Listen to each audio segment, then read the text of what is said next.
మీద నిన్న ఏది ఈ బోడి చదువులు వేస్తూ ఈ బుర్రంతా భోంచేస్తూ ఆడి చూడు క్రికెట్ టెండూల్కరు అయ్యేటట్టు అని చెప్పేసి ఓ సినిమాలో పాట ఉంటుంది. అట్లనే ఇప్పుడు రిషబ్ పంత్కి నిన్న ఐపీఎల్ వేలం జరిగింది. రిషబ్ పంత్కి 27 కోట్ల రూపాయలు, ఒక ఆట ఆడినందుకు 27 కోట్ల రూపాయలు ఇస్తున్నారంట. అవి అట్లా రిషబ్ పంత్, ఆ తర్వాత ఎవరు ఇంకోరు శ్రేయస్ అయ్యార్కు 26,75,00,000 రూపాయలు. ఇట్లా మొత్తం మీద మన హైదరాబాదీ సిరాజ్ కదా, మొహమ్మద్ సిరాజ్ 12 కోట్ల గుజరాత్ కి దక్కించుకున్నది. గుజరాత్ మొత్తం మీద కోట్లే మొత్తం నిన్న వేలమంతా జరిగిపోయింది. ఇక ఐపీఎల్ అంటే మొత్తం యువతంతా కూడా దాని మీదనే దృష్టి. ఇక ఎట్లా కొడతారు, ఏం చేస్తారు, ఏం కథ, 11 మంది ఆడతారు ఇట్లా అని చెప్పేసి బాగానే ఉంటుంది. కానీ కాకపోతే ఏంటంటే ఆటని ఆటలాగా చూడాలి, సరిపోతుంది. దానికే మొత్తం అద్దుకొని పోయి దాని మీద బెట్టింగ్లు పెట్టి కథ చేసి మొత్తం జీవితాలు ఆగం చేసుకుంటే ఓడిపోతే ఇండియా అది గెలిస్తే ఇండియా గెలిచినట్టు ఆ 11 మందిని ఒకవేళ 4 రూపాయలు పెట్టి ఉంటుంది. దాంతో కుదవలేదు. కానీ మన దేశం కోసం అయితే కానీ స్పోర్టివ్ స్పిరిట్ ఉండాలని చెప్పేసి అంటారు. అంటే ఆటని ఆటలాగా చూడాలి. తర్వాత ఓడిపోవడం గెలిపోవడం జీవితంలో సహజమైనటువంటి విషయాన్ని మనం గుర్తిస్తే బాగుంటుంది. మొత్తం మీద ఐపీఎల్ వేలం మాత్రం భారీగా సాగింది. మొత్తం కూడా పైసలుగా కోట్ల వరద మాత్రం ఉప్పొంగినటువంటి పరిస్థితి కనిపించింది. ఇక ఇవాళ ముఖ్యమంత్రి రేవంత్ రెడ్డి ఢిల్లీకి వెళ్ళనున్నారు. ఢిల్లీలో అక్కడ లోక్సభ స్పీకర్ ఓం బిర్లా కుమార్తె వివాహానికి హాజరవుతారని చెప్పి తెలుస్తూ ఉంది. దాంతోపాటు అక్కడ అంటే క్యాబినెట్ విస్తరణ పైన కూడా ఏఐసిసి నాయకులతో చర్చించేటువంటి అవకాశం ఉంది. ఇక మరోవైపు వీటితో పాటు రాష్ట్రంలో జరుగుతున్నటువంటి పరిణామాలు, తర్వాత ఇక్కడ 9వ తేదీన తెలంగాణ తల్లి విగ్రహం ఆవిష్కరణకు సంబంధించి ఎవరెవరిని నాయకుల్ని పిలవాలి, తర్వాత ఇక్కడ ప్రియాంక గాంధీని పిలవాలా, సోనియా గాంధీ, తర్వాత ఇక్కడ రాహుల్ గాంధీతో పాటు మల్లికార్జున ఖర్గే, అంటే మెయిన్ నేతలను ఎవరిని పిలవాలనే దానిపైన కూడా ఒక చర్చ జరుగుతూ ఉంది. దానికోసం కూడా ఆయన వెళ్ళి వాళ్ళని కలిసేటువంటి అవకాశం ఉంది. 9వ తేదీన సెక్రటరియట్ దగ్గర ఏర్పాటు చేస్తున్నటువంటి ఆవిష్కరించినటువంటి తెలంగాణ తల్లి విగ్రహానికి సంబంధించి కూడా అక్కడ చర్చ జరిగి ఆ తర్వాత తీసుకొచ్చేటువంటి అవకాశం. ఈ రోజు నుంచి శీతాకాల పార్లమెంట్ సమావేశాలు జరగబోతుంది. 16 బిల్లులతో కేంద్రం మహారాష్ట్రలో దూకుడు మీద ఉన్న, మహారాష్ట్రలో బీజేపీ దూకుడు మీద ఉంది.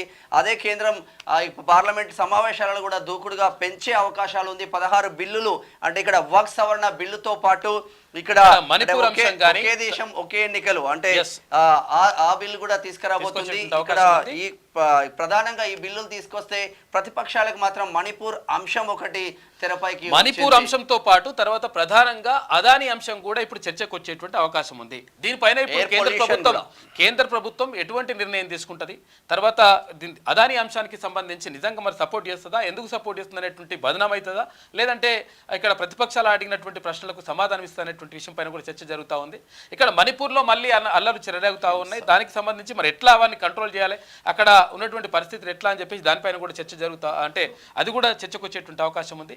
ఇక వక్ఫ్ అంశం అంటే వక్ఫ్ బోర్డుకు సంబంధించి ఎప్పుడో 300-400 సంవత్సరాల క్రితం ఎవరో రాజు నోటి మాట తోటి చెప్పినటువంటి విషయానికి సంబంధించి దానికి దసరాలు బిస్త్రాలు ఏం లేకున్నా ఇప్పుడున్నటువంటి వాళ్ళు చాలా మంది సాగు చేసుకుంటున్నా వాళ్ళ భూములు వక్ఫ్ పేరుతో వెళ్ళిపోతున్నాయి. దీనివల్ల ఇక్కడ ప్రజలకు నష్టం జరుగుతూ ఉంది, ఇప్పుడు ఉన్నటువంటి వాళ్ళకి నష్టం జరుగుతూ ఉంది. కాబట్టి దీన్ని సవరించాలనేటువంటి యోచనలో ఆ కేంద్ర ప్రభుత్వం ఉన్నట్టుగా తెలుస్తూ ఉంది. దీనికి సంబంధించి కూడా ప్రధానంగా ఇక్కడ పార్లమెంట్లో చర్చ జరిగే అవకాశం ఉంది. దానిపైన కూడా ఒక నిర్ణయం తీసుకునేటువంటి అవకాశం మాత్రం కనిపిస్తా ఉంది. ఇక మహారాష్ట్ర ఎన్నికల విషయానికి వస్తే మహారాష్ట్రలో ఉత్కంఠకు తెర దింపబోతున్నది. ఈ రోజే సీఎం ఎవరో, డిప్యూటీ సీఎం ఎవరు అనేది తేల్చబోతుంది. నిజంగా ఏక్నాథ్ షిండేకి మళ్ళీ అవకాశం ఇస్తారా, లేదు అంటే డిప్యూటీ సీఎం గా ఉన్న దేవేంద్ర ఫడ్నవీస్ కావచ్చు, ఎన్సీపీని చీల్చి డిప్యూటీ సీఎం గా ఉన్న ఇక్కడ అజిత్ పవార్ కి ఏమైనా సీఎం గా అవకాశాలు? ముగ్గురు కూడా హేమాహేమిలే. ఎందుకంటే ఇక్కడ దేవేంద్ర ఫడ్నవీస్ గతంలో భారతీయ జనతా పార్టీ నుంచి ముఖ్యమంత్రి పదవిలో అంటే ఉన్నాడు ఆయన, అంటే మహారాష్ట్రలో. ఆ తర్వాత ఇక్కడ ఏక్నాథ్ షిండే మొన్నటి వరకు శివసేనను చీల్చి తర్వాత భారతీయ జనతా పార్టీతో జతగట్టి అక్కడ ప్రభుత్వాన్ని ఏర్పాటు చేసి అక్కడ మహారాష్ట్రలో మొన్నటి వరకు ముఖ్యమంత్రిగా కొనసాగినటువంటి వ్యక్తి. తర్వాత ఇక్కడ ఎన్సీపీ పార్టీని చీల్చుకొని బయటకు వచ్చేసి ఆ తర్వాత అజిత్ పవార్ కూడా ఆయన కూడా 41 సీట్లు సాధించిండు అంటే ఆ పార్టీకి సంబంధించి. మొత్తం మీద ఇక్కడ ఎవరు ముఖ్యమంత్రి అవుతారు, ఎవరు అంటే ఒకరు ముఖ్యమంత్రి, ఇద్దరు డిప్యూటీ సీఎంలు చేయాలని చెప్పేసి వాళ్ళు మహారాష్ట్ర అంటే ప్రభుత్వం అంటే అక్కడ ఉన్నటువంటి వాళ్ళు యోచిస్తున్నట్టుగా తెలుస్తూ ఉంది. తర్వాత కేంద్ర ప్రభుత్వం కూడా దీనిపైన నిర్ణయం తీసుకునేటువంటి అవకాశం ఉంది. ఎందుకంటే భారతీయ జనతా పార్టీకి 132 స్థానాల్లో ఎమ్మెల్యేలు గెలిచిండ్రు అక్కడ. ఈ నేపథ్యంలో భారతీయ జనతా పార్టీ కీలక పాత్ర పోషించనుంది. ఆ తర్వాత అంటే అక్కడ దేవేంద్ర ఫడ్నవీస్కి ఒకవేళ 2.5 సంవత్సరాలు అంటే ఒకవేళ ముఖ్యమంత్రి పదవి ఇస్తే ఆ తర్వాత ఏక్నాథ్ షిండే కూడా నాకు అంటే ముఖ్యమంత్రి షేరింగ్ కావాలని చెప్పేసి అడుగుతున్నట్టుగా తెలుస్తూ ఉంది. ఈ నేపథ్యంలో ఏక్నాథ్ షిండేని చేస్తారా, లేదంటే దేవేంద్ర ఫడ్నవీస్ చేస్తారా, లేదంటే ఎన్సీపీ నుంచి వచ్చినటువంటి శరద్ పవార్ అది అజిత్ పవార్ని ముఖ్యమంత్రి చేస్తారనే దానిపైన ఉత్కంఠకు తెరపడనుంది ఇవాళ సాయంత్రం వరకు. ఇది ఇట్లా ఉంటే ఉత్తరప్రదేశ్ విషయానికి వస్తే రాళ్ల వర్షం కురుస్తా ఉంది. ఉత్తరప్రదేశ్ లో జామా మసీద్ 1500 సంవత్సరాలలో అక్కడ హరిహర దేవాలయాన్ని కూల్చి మొఘల్ సామ్రాజ్యం మొఘల్ చక్రవర్తులు అక్కడ మసీదును నెలకొల్పిండ్లు. దానిపైన సుప్రీంకోర్టు తీర్పు ఇచ్చింది. అక్కడ అంటే సర్వే చేసుకోవచ్చు అని చెప్పడానికి సుప్రీంకోర్టు తీర్పు ఇవ్వడంతోనే అధికారులు వెళ్ళడంతోనే ఇక్కడ ఒక వర్గం నేతలు వర్గం మొత్తం రాళ్ల దాడి కురిపించారు. అక్కడ 30 మంది పోలీసులకు పైన గాయాల పాలైనలో 3 చనిపోయినట్లు వార్తలు వస్తా ఉన్నాయి. గతంలో అయోధ్య విషయం కూడా ఇట్లనే ఉండే, బాబ్రీ మసీద్ తర్వాత అయోధ్య అనేటువంటి అంశం ఉండే. ఆ తర్వాత దాన్ని సుప్రీంకోర్టు తేల్చేసింది. ఆ తర్వాత అది అయోధ్యకే చెందుతుంది అని చెప్పేసి చెప్పడం, ఆ తర్వాత ఇక్కడ అయోధ్య మందిరాన్ని నిర్మించడం, బాలరాముని ప్రతిష్ఠించడం ఇదంతా కూడా జరిగిపోయింది. మళ్ళీ ఇప్పుడు ఉత్తరప్రదేశ్లోని మరొక చోట ఇదంతా కూడా చెలవుతున్నటువంటి పరిస్థితి కనిపిస్తూ ఉంది. ఏది ఏమైనప్పటికీ సామరస్యంగా పరిష్కరించుకోవాల్సినటువంటి బాధ్యత అందరిపైన ఉంటుంది. ఇక మొల్లాకి సంబంధించింది నిన్న నాగార్జున సాగర్ నియోజకవర్గం హాలియాలో నిన్న మొల్ల అంటే కవయిత్రి మొల్లకు సంబంధించినటువంటి మొల్లమాంబకు సంబంధించినటువంటి విగ్రహ ప్రతిష్టకు సంబంధించి శంకుస్థాపన జరిగింది. అంటే గతంలోనే మిద్దె కడితే ఆ మిద్దెని అక్కడ కూలగొట్టేసిండు అనేటువంటి ఆరోపణలు ఉన్నాయి. ఈ కూలగొట్టడానికి కారణం ఏంటి అంటే ఇక్కడ చర్చలు జరుపుతా ఉన్నారు. అక్కడ ఉన్నటువంటి స్థానిక ఎమ్మెల్యే జేవీతో చర్చలు జరుపుతా ఉంటే ఇక్కడ చర్చలు జరుగుతుండగానే అక్కడ కూలగొట్టేటువంటి పరిస్థితి కనిపించింది. కాబట్టి ఎట్టి పరిస్థితులు కరెక్ట్. అక్కడ చాలా మంది నాయకుల విగ్రహాలు ఉన్నాయి. అక్కడ ఎవరు మాధవరెడ్డి అంటే గతంలో హోమ్ మినిస్టర్గా పనిచేసినటువంటి మాధవరెడ్డి విగ్రహం ఉన్నది. తర్వాత శివాజీ విగ్రహం ఉంది, తెలంగాణ తల్లి విగ్రహం ఉంది. అంటే అక్కడ అదే స్థానంలో అంటే ఆ రోడ్లోనే ఉంది. అయితే విగ్రహం ఉంది ఇక్కడ ఉంది. అయితే ఇక్కడ మొల్లమాంబ విగ్రహం పెట్టడానికి అభ్యంతరం ఏంటి అని చెప్పేసి వాళ్ళు అడుగుతున్నటువంటి పరిస్థితి. ఈ నేపథ్యంలో బీసీలంతా ఒక్కటై అక్కడ నిన్న గట్టిగానే గలం విప్పినరు. తర్వాత ఎట్టి పరిస్థితుల్లో మొల్లమాంబ విగ్రహాన్ని ప్రతిష్ఠించి తీర్తామని చెప్పేసి ప్రతినబోనినరు. దీనికి ఒకవేళ మున్సిపల్ కమిషనర్ సస్పెండ్ చేయాలి నిజంగా. ఎందుకంటే ఇష్టం వచ్చినట్టుగా ఆయన నిర్ణయాలు తీసుకుంటే మరి నిజంగా తీసుకుంటే ఒకవేళ నువ్వు నిజంగా అంతా పోతుమోగానే అయితే నిజంగా మరి అక్కడ ఉన్నటువంటి విగ్రహాలన్నీ కూడా తీసేసి మరి అట్లా కాకుండా కొన్ని విగ్రహాలు పెట్టడం, కొన్ని విగ్రహాలు తీసేయడం ఇదంతా కూడా కరెక్ట్ కాదు.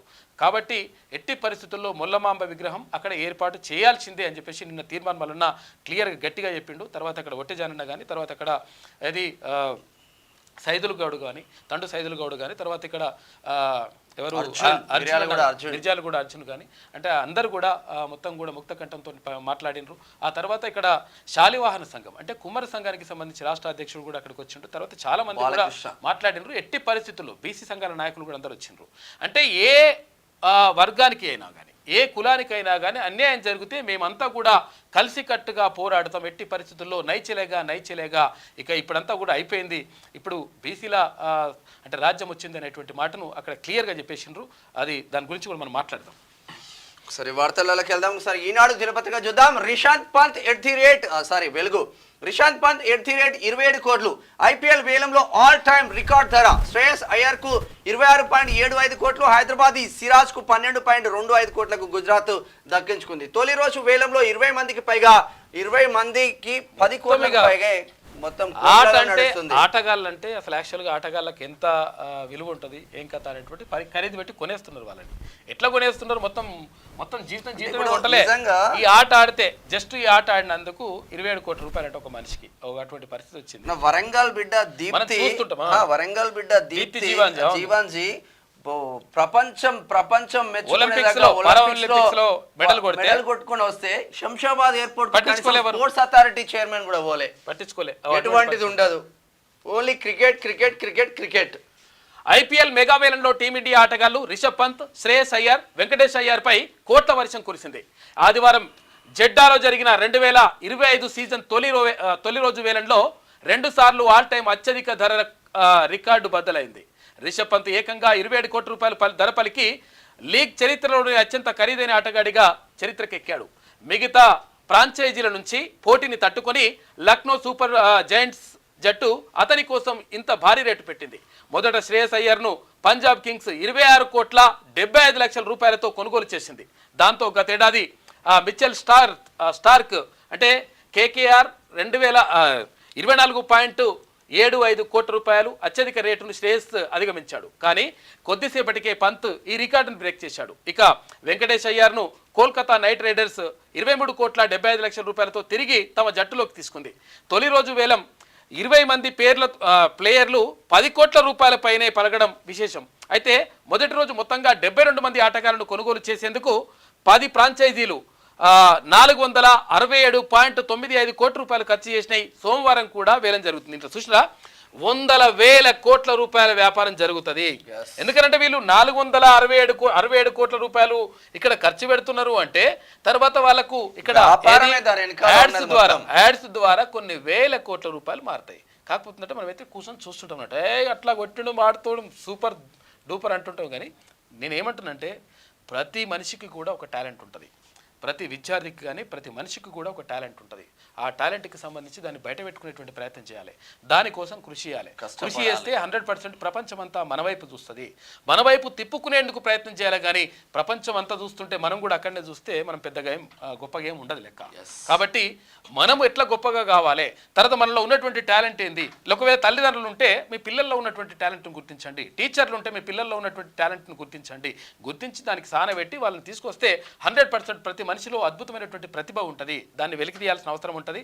కాబట్టి అది చేయాలి తప్ప ఇక ఆయన చూసేసి నేను జబ్బలు దరుచుకొని అంగి ఇంపుకొని ఇట్లా చేసి ఇదంతా కాదు లెక్క. కాబట్టి మనలో ఉన్నటువంటి టాలెంట్ని పిల్లల్లో ఉన్నటువంటి టాలెంట్ని వెలికి తీయాల్సినటువంటి బాధ్యత గురువులపైన, ఇటు తల్లిదండ్రులపైన, ఇటు ప్రభుత్వం పైన ఉంటుంది. తర్వాత పిల్లలు కూడా ఎవరైతే ఉంటారో వారికి ఏదే ఇష్టమో, ఒకరిని డ్యాన్స్ చేయడం ఇష్టం ఉంటుంది, ఒకరి పాటలు పాడడం ఉంటుంది, ఒకరికి ఇష్టం ఉంటుంది, ఒకరికి మాట్లాడడం ఇష్టం ఉంటుంది, ఒకరికి రాయడం ఇష్టం ఉంటుంది. ఒక్కొక్కరికి ఒక్కో రకమైనటువంటి అభిరుచి ఉంటుంది. ఆ అభిరుచిని ప్రోత్సహించాలి. ప్రోత్సహిస్తే వాళ్ళు అత్యున్నతమైనటువంటి స్థాయిలోకి ఎదుగుతారు. అందుకే ఇప్పుడు ఒకసారి అంటే ఈనాడు జర్నలిజం స్కూల్కి సంబంధించి అక్కడ ఇంటర్వ్యూకి వెళ్ళినప్పుడు ఆయన వాళ్ళు అడిగినారు అంటే ఎటువంటి వార్తలు రావాలని చెప్పేసి పేపర్లో రావాలి అని చెప్పేసి అడిగినారు. ఒక ప్రశ్న అడిగినప్పుడు అంటే నేను చెప్పిన అంటే నేను చెప్పడం కదా అసలు గతంలో ఏది అబ్దుల్ కలాం చెప్పిండు అంటే ఒక అట్టడుగు స్థాయి వ్యక్తి అత్యున్నతమైనటువంటి శిఖరానికి ఎట్లా ఎదిగిండనేటువంటి అటువంటి జీవితాలను మనం పేపర్లో హెడ్లైన్గా పెట్టాలి. ఈ మర్డర్లు చేసినోడు, మానభంగాలు చేసినోడు, దొంగల్ని లంగర్ని మొత్తం వాళ్ళ ఫోటోలు పెట్టేస్తే వాడి హీరోడై కూర్చుంటాడు. కాబట్టి అది కాకుండా ఒక ఏది అట్టడుగు స్థాయి నుంచి అత్యున్నతమైనటువంటి శిఖరానికి ఎట్లా ఎదిగిండు, దానికి ఆయన పడ్డటువంటి కష్టం ఏంది, తర్వాత దానికి ఎట్లా కృషి చేసిండు, దానివల్ల ప్రపంచం ఎట్లా గుర్తించింది, ప్రపంచం ఎట్లా జయజయధ్వానాలు పలికింది, ప్రపంచం యొక్క అంటే సమాజం యొక్క మన్ననలు ఎట్లా పొందగలిగిండు అనేటువంటి విషయాలని మనము పాఠ్యాంశాల్లో కానీ ఇటు పేపర్లో హెడ్లైన్లో కానీ పెడితే దానివల్ల ఏమవుతుందంటే చిన్నపిల్లలు ఎవరైతే ఉంటారో వాళ్ళు దాన్ని స్ఫూర్తిగా తీసుకొని అరే నేను కూడా నోబెల్ బహుమతి కొట్టాలి, లేకపోతే నేను కూడా ఇక్కడ ఇటువంటి బహుమతులు నేను సాధించాలి, లేకపోతే నేను కూడా అత్యున్నతంగా నిలవాలనేటువంటి ఒక స్ఫూర్తి వాళ్ళ దగ్గర రగులుతుంది. కాబట్టి అటువంటివి చేస్తే బాగుంటుంది. కాకపోతే మరి ఇటువంటివి జరుగుతూ ఉన్నాయి, మరి చూడాలి. ఇక ఇది ఇట్లా ఉంటే ఫ్రీ లాంచ్ బైబ్యాక్ పేరుతో రియల్ మోసాలు, బయటపడుతున్న 100 కోట్ల స్కామ్లు, నిండా మునుగుతున్న సామాన్యులు, విదేశాలకు ఉడయిస్తున్న వ్యాపారులు, నమ్మించేందుకు సెలబ్రిటీలతో భారీ ఎత్తున ప్రచారం, తరతరాలకు చెరగని చిరునామా అంటూ కుచ్చుటోపి, సాహితీ ఇన్ఫ్రా మొదలు సువర్ణ భూమి దాకా ఇదే కథ. ఏడాదిన్నరలో 4,000 కోట్ల మోసాలు వెలుగులోకి, కఠిన చర్యలకు సిద్ధమవుతున్న రాష్ట్ర సర్కార్. ఈ సాహితీ ఇన్ఫ్రా దగ్గరికి నేనే పోయినా స్వయంగా. సాహితీ ఇన్ఫ్రా కానీ సువర్ణ భూమి కానీ తరతరాలకు చెరగని చిరునామా అని చెప్పేసి ఇక ఇంకోటి వస్తాడు ఈ మధ్యలో షాద్ నగర్ వైపు ఇక మీరు పెట్టుబడులు పెట్టండి అని ఆడవాడు మోపాయండు. నేను ఏమంటున్నానంటే ఇప్పుడు వీళ్ళంతా కూడా చేసేదంతా కూడా పెద్ద దందాది, పెద్ద మోసం. ఎందుకంటే అసలు యాక్చువల్గా ఈ మోసం ఎందుకని అంటున్నాం అంటే అసలు యాక్చువల్గా భూములు అమ్ముకోవడం, ప్లాట్లు అమ్ముకోవడం పెద్ద తప్పేం కాదు. కాకపోతే ఏంటంటే వాళ్ళు ఏం లేక ముందుకే అన్ని ఉన్నట్టుగా చూపిస్తూ ఉన్నారు. ఏమి నిర్మాణాలు జరగక ముందే అన్ని నిర్మాణాలు జరుగుతాయి, దానివల్ల మీకు మంచి లాభం వస్తుందని ఒకటి మాట చెప్తారు. తర్వాత ఇంకొకటి ఏంటంటే మేము మళ్ళీ ఇంకోటి ఏంది బ్యాక్ అంటారు కదా, బైబ్యాక్. ఈ బైబ్యాక్ అంటే ఏంటంటే మేము మీరు మొత్తం మంచిగా అయిపోయిన తర్వాత మేమే మళ్ళీ దానికి మీకు 5 లక్షల రూపాయలు కొన్నారనుకో, మేము 20 లక్షల రూపాయలకు మేమే కొనుగోలు చేస్తాం 20 సంవత్సరాల తర్వాత. అదొకటి మీకు శ్రీగంధం చెట్లు పెడతాం, అది ఎర్రచందనం పెట్టేసి మీకు ఇక దాంట్లో ఫుల్ ఇన్కమ్స్ వస్తాయని ఇవన్నీ మాయమాటలు. మా బొమ్మది ఇక్కడ కొన్నాడు 10 సంవత్సరాలు అవుతుంది, ఆ రిటర్న్స్ లేవు, అతిగతి లేదు. టేక్ చెట్లు పెడతా అంటారు, ఆ టేక్ చెట్లు అది ఎదుగది పీకదా అట్లే ఉంటది, ఇట్లా సన్నగా ఉంటది. ఇక అది ఎదుగు అంటే ఇంకేడు ఎదుగుతుంది. అట్లా నేను ఏమంటున్నంటే అంటే ఇది యాక్చువల్గా మనము ప్లాట్లు కొనుక్కోవడం తర్వాత ఇండ్లు కట్టుకోవడం 100% అవసరమే, అందరు కూడా చేయాల్సిన అవసరం. పేదలు చాలా మంది ఈ పేరుతోటి దందాలు నడిపించేసి మోసం చేస్తా ఉన్నారు. ఆ మోసాల పట్ల అప్రమత్తంగా చాలా మంది 5 ఏళ్ళు 10 ఏళ్ళు ఇట్లా కట్టిపించుకుంటారు, పైసలు కట్టించుకుంటే ఏమనుకుంటారు అంటే నాకు వస్తుంది ప్లాట్ అనుకుంటారు, లాస్ట్కి వస్తే వాడు బిచ్చాన్ని ఎత్తేస్తాడు. ఇక ఇటువంటి పరిస్థితులు జరుగుతాయి. నేను మొన్న పోయి వచ్చిన 2021లో డబ్బులు కట్టిండు వాడు, ఫామ్ ల్యాండ్స్ ఫామ్ ల్యాండ్స్ అని డబ్బులు కట్టిండు, వాడు రిజిస్ట్రేషన్ చేస్తలేడు, వీళ్ళకి డబ్బులు ఇస్తలేడు. రిజిస్ట్రేషన్ చేసిన ఆడ భూమి ఉండదు, రిజిస్ట్రేషన్ చేసిన నీ ప్లాట్ ఎక్కడ ఉందిరా అంటే చెప్పడాడు ఉండదు.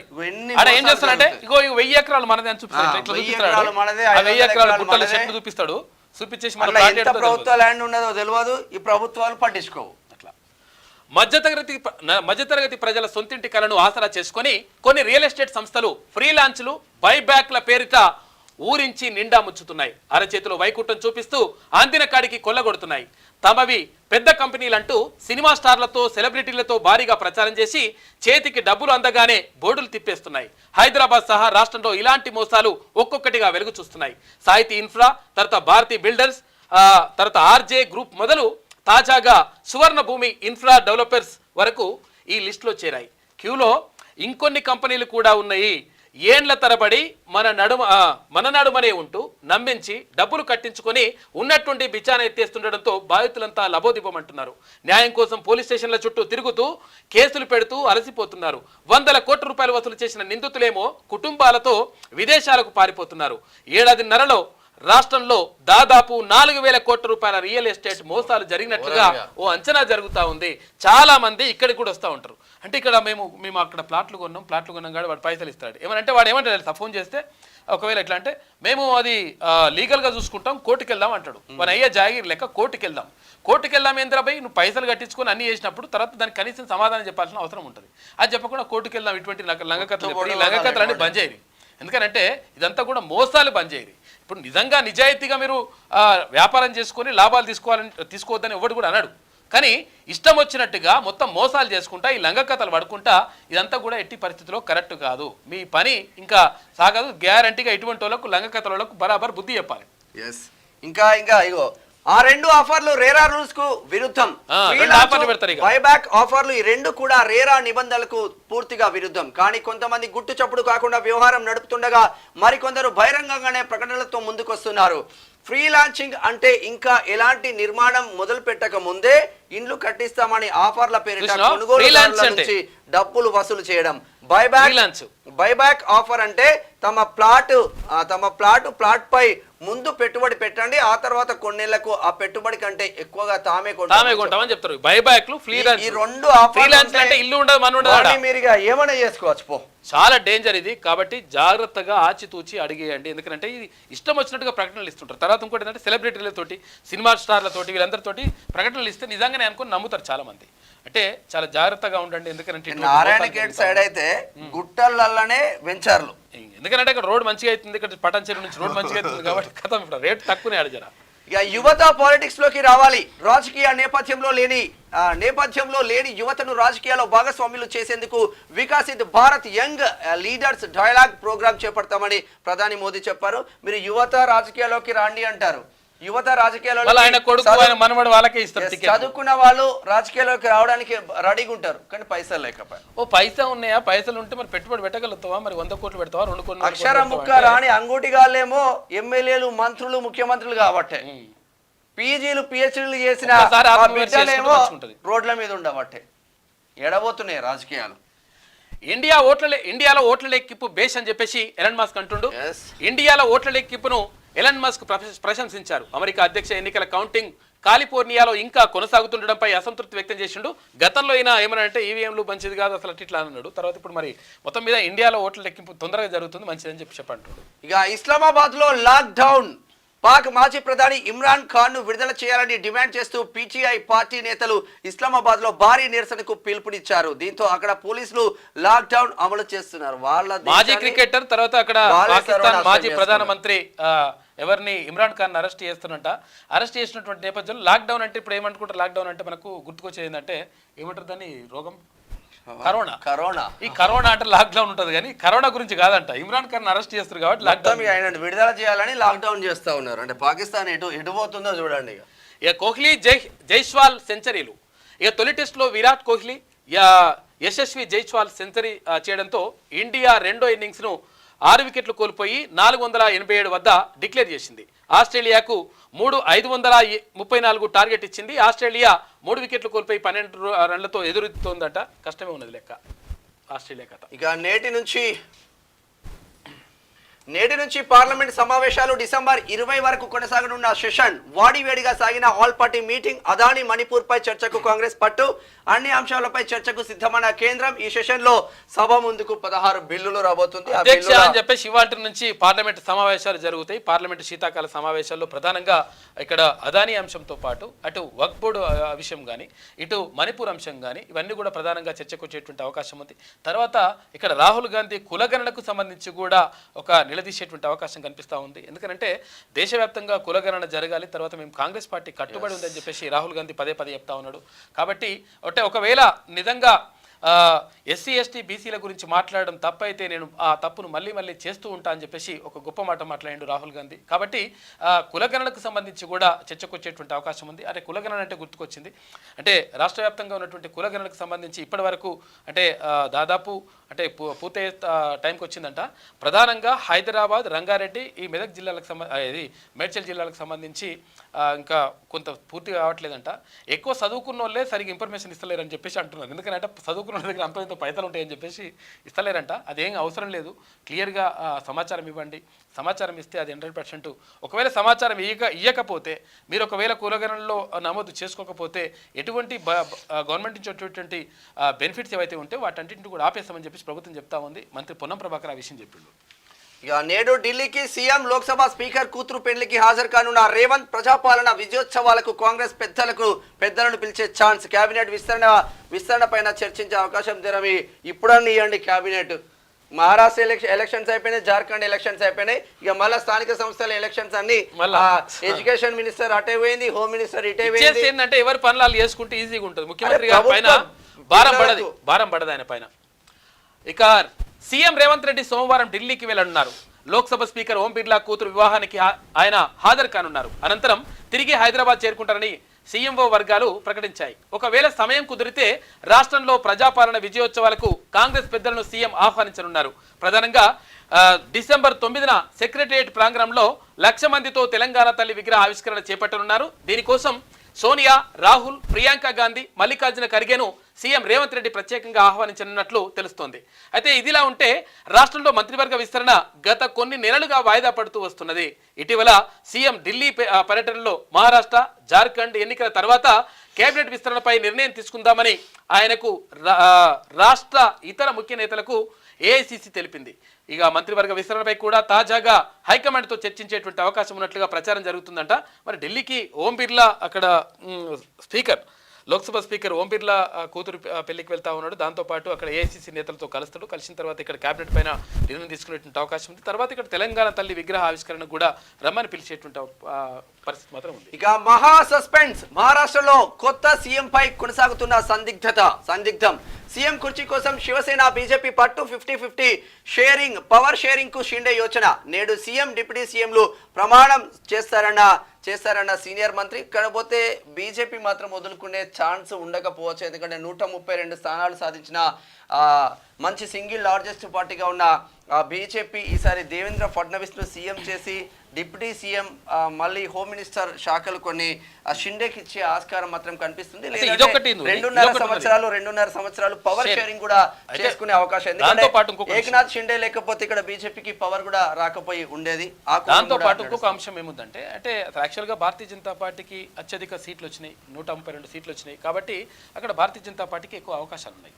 అంటే ఆటోమేటిక్గా ఇంకా 145 అయితే 145 అయితే ఆటోమేటిక్గా సొంతంగా ప్రభుత్వాన్ని ఏర్పాటు చేశారు. కాకపోతే ఏంటంటే వాళ్ళు కలిసికట్టుగా వెళ్ళిండ్రు, తర్వాత ఒక ఒప్పంద ధర్మం ఉంది కదా, ఒప్పందంతో వెళ్ళిండ్రు. తర్వాత ఇంకోటి ఏంటంటే కూటమి ద్వారానే ఎన్నికలకు వెళ్ళిండ్రు. కాబట్టి ఇప్పుడు ఎట్టి పరిస్థితుల్లో ఇక్కడ శివసేనను కానీ తర్వాత ఇక్కడ ఎన్సీపీని కానీ ఎన్సీపీ అజిత్ పవార్ను కూడా మంత్రివర్గంలో అందరికీ చోటు మంచిగా అయితే గతంలో ఏక్నాథ్ షిండేకే ముఖ్యమంత్రిని చేస్తామని చెప్పేసి భారతీయ జనతా పార్టీ ఒక రకంగా హామీ ఇచ్చింది. అయితే ఇప్పుడు మరి అత్యధిక సీట్లు భారతీయ జనతా పార్టీకి వచ్చినాయి కాబట్టి మరి ఏక్నాథ్ షిండేకి ఇస్తారా, లేదంటే మరి ఇక్కడ భారతీయ జనతా పార్టీకి చెందినటువంటి మాజీ ముఖ్యమంత్రి ఇక్కడ ఫడ్నవీస్కి ఇస్తారా అనేటువంటి విషయం పైన చర్చ జరుగుతూ ఉంది. దీంతో పాటు ఇక్కడ అజిత్ పవార్ కూడా ఆయన అడుగుతున్నాడు. అయితే ఏం చేస్తారంటే మ్యాక్సిమం ఇట్లా చేసేటువంటి అవకాశం అంటే చర్చ జరుగుతుంది ఏంటంటే ఒకరికి ముఖ్యమంత్రి ఇచ్చి ఒకవేళ దేవేంద్ర ఫడ్నవీస్కి ముఖ్యమంత్రి ఇస్తే ఏక్నాథ్ షిండేను తర్వాత అక్కడ అజిత్ పవార్ని ఉప ముఖ్యమంత్రులుగా పెడతారంట. ఒకవేళ షిండేను ముఖ్యమంత్రిని చేస్తే ఏక్నాథ్ షిండేను ముఖ్యమంత్రిని చేస్తే ఇక్కడ దేవేంద్ర ఫడ్నవీస్ని తర్వాత ఇక్కడ అజిత్ పవార్కి ఉప ముఖ్యమంత్రి పదవి ఇచ్చేటువంటి అవకాశం ఉంది. దీన్ని కూడా షేరింగ్ చేయాలని చెప్పేసి ఇక్కడ శివసేనకు సంబంధించినటువంటి ఏక్నాథ్ షిండే అడుగుతా ఉన్నాడు. షేరింగ్ అంటే 2.5 సంవత్సరాలు మీరుంటే 2.5 సంవత్సరాలు నేనుంటా అనేటువంటి మాట చెప్తా ఉన్నాడు. చూడాలి మరి ఏం జరుగుతుంది. ఇవాళ సాయంత్రం ఉండేటువంటి అవకాశం ఉందని చెప్పేసి చర్చ మాత్రం జరుగుతుంది. ఇది ఇట్లా ఉంటే సమాజంలో స్వార్థం పెరిగిపోతున్నది, సంబంధాల ధ్వంసానికి అధర్మమే కారణమంటున్నారు ఆర్ఎస్ఎస్ చీఫ్ మోహన్ భగవత్. వస్తు రూపంలో దక్కే సంతోషం తాత్కాలికమే, ధర్మాన్ని రక్షించుకోవాల్సిన బాధ్యత అందరిదని భగవత్ పిలుపు. వనవాసి, నగరవాసి, గ్రామవాసి అంతా భారతీయులమే అంటున్నారు నిర్మలా సీతారామన్. ఎన్నో ఆటుపోట్లు ఎదుర్కొని నిలబడ్డ దేశం మనది అంటూ గజేంద్ర సింగ్ షెకావత్ అంటున్న వాక్యాలు. అభివృద్ధిని ఓర్వలేక కొందరు అరాచకాలు సృష్టిస్తున్నారని కిషన్ రెడ్డి చెప్తున్న వాక్యాలు. హైదరాబాద్ లో ముగిసిన లోక్ మంథన్ భాగ్యనగర్ 2024 లోక్ మంథన్ భాగ్యనగర్ 2024 నిన్న చాలా మంది పెద్దలు వచ్చారు, చాలా మంది మాట్లాడారు. భారతీయ సంస్కృతి సాంప్రదాయాలను అక్కడ మొత్తం కూడా ప్రతిబింబించే విధంగా ఆ కార్యక్రమం నిర్వహించారు 3 రోజుల పాటు. దానికి రాష్ట్రపతి ద్రౌపది ముర్ము మొదట ప్రారంభ కార్యక్రమం ప్రారంభించారు. ఆ తర్వాత ఇక్కడ దేశంలో ఉన్నటువంటి కళలు అంటే అంతరించిపోతున్నటువంటి కళలకు సంబంధించి వాటన్నిటిని కూడా ప్రదర్శించాలి, వాటిని కాపాడుకోవాలనే ఉద్దేశంతో ఒక మంచి కార్యక్రమాన్ని ఏర్పాటు చేసిండ్రు. అయితే దానికి సంబంధించి పార్టీలకు అతీతంగా జరగాల్సిన యాక్చువల్గా కాకపోతే అంటే మరి భారతీయ జనతా పార్టీ ప్రధానంగా దాన్ని ఇనిషియేటివ్ తీసుకున్నట్టుంది. ఆర్ఎస్ఎస్ చీఫ్ను కూడా మోహన్ భగవత్ను కూడా ఆహ్వానించారు. కేంద్ర మంత్రులు వచ్చిండ్రు. తర్వాత ఇక్కడ రాష్ట్రం నుంచి కూడా అప్పుడు సీతక్క వీళ్ళందరూ కూడా హాజరైనరు. అయితే ఏది ఏమైనప్పటికీ అక్కడ భారతీయ సంస్కృతి సాంప్రదాయాలను కాపాడాల్సినటువంటి బాధ్యత అందరిపైన అన్ని పార్టీలపైన 100% ఉంటుంది. అంటే ఇంకా సమాజంలో స్వార్థం పెరిగిపోతుందని అంటున్నాడు. ఇంకా మనిషి స్వార్థం అవుతుంది, వస్తువు పైన ప్రేమ ఎక్కువైపోతుంది. అంటే అప్పుడు ఏది అందశ్రీ రాసి ఉంటే కదా, మాయమైపోతున్నదమ్మా మనిషి అన్నవాడు. ఇక అప్పుల బాధతో భార్య భర్త ఆత్మహత్య చేసుకున్నారు. కూతురు పెళ్లి, వ్యవసాయం కోసం అప్పులు తీర్చే దారి లేక సంసారంలో గొడవ వచ్చినాయట. ఆవేశంలో పురుగుల మందు తాగిన భార్య బతికి ఏం చేయాలంటూ మిగిలిన మందు తాగి భర్త సూసైడ్ చేసుకుంటు. పాపం వికారాబాద్ జిల్లా నాగసముందర్లో ఈ ఘటన చోటు చేసుకుంది. దారుణం అసలు యాక్చువల్గా అప్పుల బాధతోటి ఇక్కడ రైతుల బాధలతో అయితే ఇక్కడ ఘోరమైన వార్త చూడేది. ట్రిపుల్ రైడింగ్ ఆపినందుకు కానిస్టేబుల్ చంపిండ్రు. ఢిల్లీలో దారుణం, ప్రధాన నిందితుడి ఎన్కౌంటర్. కూడా కథం చేసి పడేసిండ్రు. ట్రిపుల్ రైడింగ్ చేస్తా ఉంటే కానిస్టేబుల్ ఆపితే కానిస్టేబుల్ చంపేసిండు. వాడు కానిస్టేబుల్ ఎట్లా చంపుతారు రాపై. విషయం ఏంటంటే దీనికి ఎంతటి కారణం ఏంటంటే ఇల్లు గంజాయి గాళ్ళు, తర్వాత ఇక్కడ డ్రగ్స్ కథాకారు వాళ్ళు ఏంటంటే వీడు ఇక వాడుకు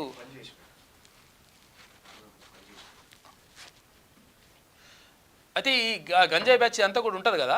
ఈ బ్యాచ్ ఏమవుతుందంటే వానికి ఏం చేస్తుండో వానికి అర్థం కానటువంటి పరిస్థితిలో ఉండిపోతారు. దాంతో ఇక అసలు అంటే ఇప్పుడు ఏమైనా పడితే ఫైన్ పడుతుంది. ఏమవుతుంది రాబాయ్, ఒకవేళ నిజంగా ట్రిపుల్ రైడింగ్ చేయొద్దు, తప్పు.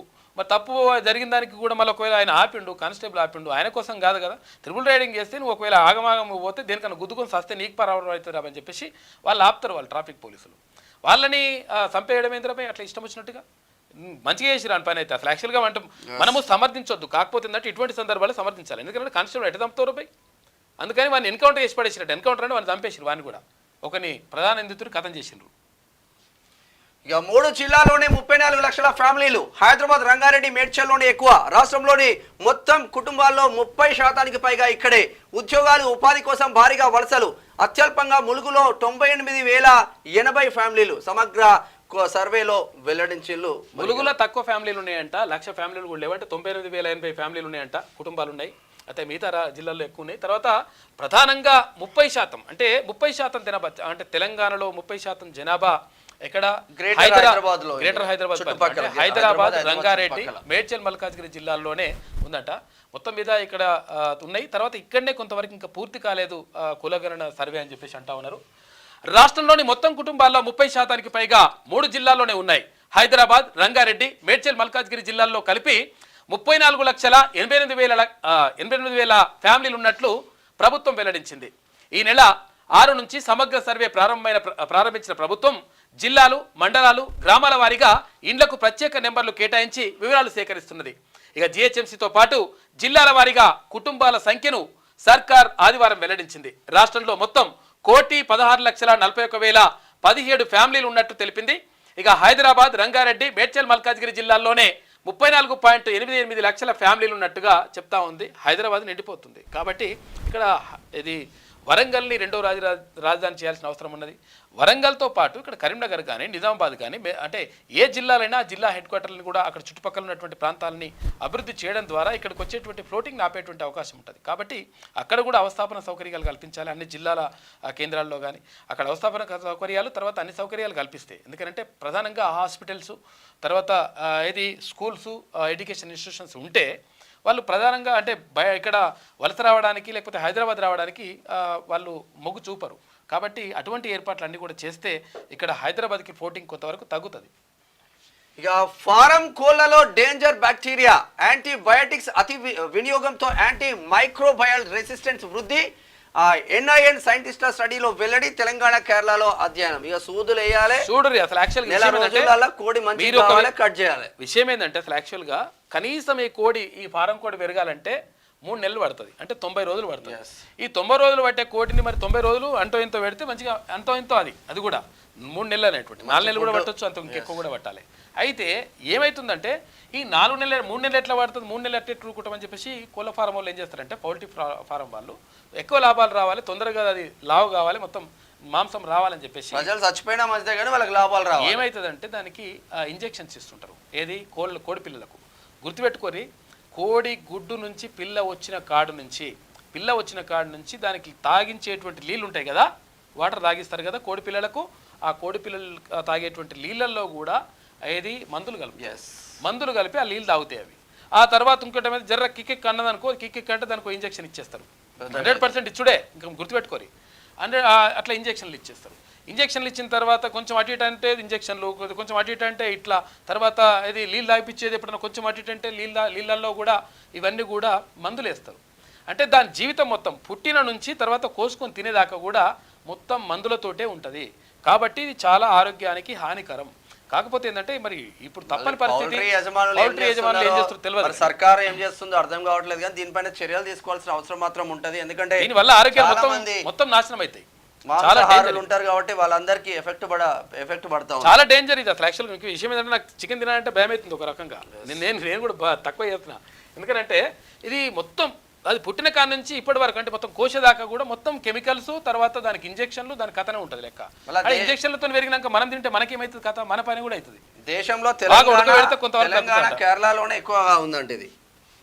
తెలంగాణ, కేరళలో అమ్మే బాయిలర్ కోళ్లలో యాంటీబయాటిక్స్ ను తట్టుకునే ప్రమాదకరమైన బ్యాక్టీరియా వృద్ధి చెందినట్లు నేషనల్ ఇన్స్టిట్యూట్ ఆఫ్ న్యూట్రిషన్ సైంటిస్టులు గుర్తించారు.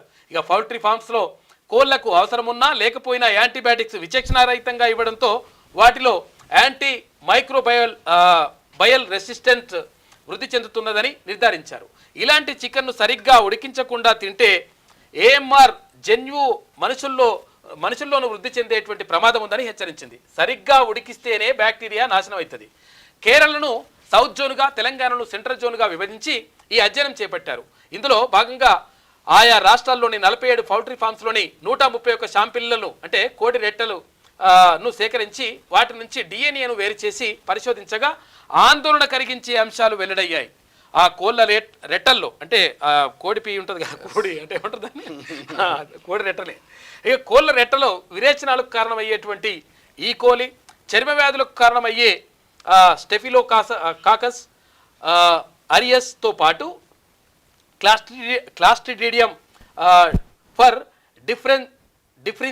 డిఫ్రింజెన్స్, తర్వాత కెబ్లీ ఎల్లా, ఎంటోనాకోకస్, ఫెసిలాకస్, సూడోకాస్, ఇవన్నీ ఉన్నాయంటే అడమైన పేర్లన్నీ వాడు ఇష్టం వచ్చినట్టు పెట్టారు ఇంగ్లీష్ వాడు. ఇక బ్యాక్టీరియాస్, ఫ్యాజిల్స్ వంటి హానికరమైనటువంటి బ్యాక్టీరియా ఆనవాలను సైంటిస్టులు కనుగొన్నారు. ఇవన్నీ మన దేశంలో యాంటీబయాటిక్ ట్రీట్మెంట్కు సవాల్ విసిరే బ్యాక్టీరియాలేనని ఎన్ఐఎన్ డ్రగ్స్ సేఫ్టీ డివిజన్ సైంటిస్టులు డాక్టర్ శోభి వేలేరి, సంయుక్త కుమార్ రెడ్డి వెల్లడించారు. ఇలాంటి చికెన్ను అధిక ఉష్ణోగ్రతలో ఉడికించడం ద్వారా వీటిలో 95% బ్యాక్టీరియా నాశనమవుతుందని తెలిపారు. అయితే తెలంగాణతో పోలిస్తే కేరళలోనే మైక్రోబయల్ రెసిస్టెన్స్ జన్యు తీవ్రత ఎక్కువగా ఉన్నట్టుగా తేలింది. మొత్తం మీద చాలా డేంజర్ ఉందంట. ఒకవేళ తినాలనుకుంటే తినబుద్ది, ఇప్పుడు తినకపోతే ఉండలేరు కాబట్టి ఎంతో ఇప్పుడు ఆకుకూరలు బిక్కులు అంటే మళ్ళీ అది కూడా అంతే రేట్ అయింది కాబట్టి జర రేట్ అగ్గకు దొరుకుతుందని ఇది కొంటారు, తింటారు. మటన్ అంటే ఎక్కువ రేట్ ఉంటుంది, లేకపోతే అన్నిటికంటే మంచిది ఏంటంటే చేపలు తింటే మంచిది. చేపలు ఆరోగ్యానికి చాలా మంచిది, ఎందుకంటే చాలా జీర్ణశక్తి కూడా చాలా ఈజీగా ఉంటుంది. తర్వాత దానివల్ల కళ్ళకు కూడా మంచిది, అంటే ఏ విటమిన్ ఎక్కువగా ఉంటుంది. ఇవన్నిటికి కూడా అంటే చేపల ద్వారా గుండెకు కూడా అంటే ఎటువంటి కొవ్వు పదార్థాలు ఎక్కువగా ఉండవు కాబట్టి గుండెకు హాని చేయదు. చేపలు తింటే గుండెకు మంచిది కాబట్టి చేపలు తినడం ద్వారా మంచి జరుగుతుంది. కాకపోతే ఏంటంటే ఇప్పుడు ఇదో పరిశాన్ ఉన్నది, మళ్ళీ ఈ అడవైన చేపలు తింటే అదో పరిశాన్, ఎందుకంటే పెంచుతున్నారు. ఆ పెంచి దానికి అదొకటి ఇదొకటి అడమైన ఫుడ్ పెడుతున్నారు. దాంతోపాటు ఇంకేమవుతుందంటే ఇప్పుడు ఉప్పల చెరువు, ఇప్పుడు ఏంది నల్ల చెరువు, ఈ నల్ల చెరువు లేకపోతే ఇటు నుంచి మూసి కాలువ నుంచి పోయేటువంటి చెరువులలో పెరిగిన చేపలు తింటే అది కూడా డేంజర్ ఉంటుంది, కెమికల్స్ ఉన్న చెరువులలో. కాబట్టి కొంత నిజంగా మంచి చేపలు దొరికితే మాత్రం 100% చేపలు తినడం ఉత్తమం. కాకపోతే ఏంటంటే ఇది ఒకవేళ తినాలనుకుంటే చికెన్ తినాలి, ఇక నాకు చికెన్ అంటే చాలా ఇష్టం అండి, నేను తినలేకుండా ఉండలేనండి, ఇట్లుంటాయినట్టు. అటువంటి వాళ్ళు ఏం చేయాలంటే బాగా ఉడకబెట్టి తినండి. బాగా ఉడకబెడితే కొంతవరకు తగ్గుతాయంట, 95% పోతాయంట బ్యాక్టీరియా. మరి పౌల్ట్రీ పెద్ద రైతులు, మరి ఈటల రాజేందర్ అన్నటువంటి పెద్ద రైతులు మరి జర పట్టించుకోవాలి, దీనిపైన దృష్టి. దీనిపై ఇప్పుడు ఇష్టం వచ్చినట్టు అవసరం ఉన్నా అవసరం లేకుండా చేస్తున్నాడ, యాంటీబయాటిక్స్ చేస్తున్నది. ఒకసారి అది వెలుగులో ఉన్న వార్తా కథనాలు అయితే ఒకసారి ఆంధ్రజ్యోతి దినపత్రిక చూద్దాం. పంత్కు కాసుల పంట, టీమిండియా వికెట్ కీపర్ బ్యాట్స్మెన్స్ కు 27 కోట్లు. ఐపీఎల్ మెగా వేలంలో రికార్డు ధరతో లక్నో సొంతం. 26.75 కోట్లకు శ్రేయస్ ను దక్కించుకున్న పంజాబ్ కింగ్స్. వెంకటేష్ అయ్యర్ కు 23.75 కోట్లు, హర్షదీప్ చాహల్ కు 18 కోట్లు. 12.25 కోట్లతో గుజరాత్ కు ఫేసర్ సిరాజ్ నేడు వేలం. ఇక పెర్త్ టెస్ట్ పై భారత్ పట్టు.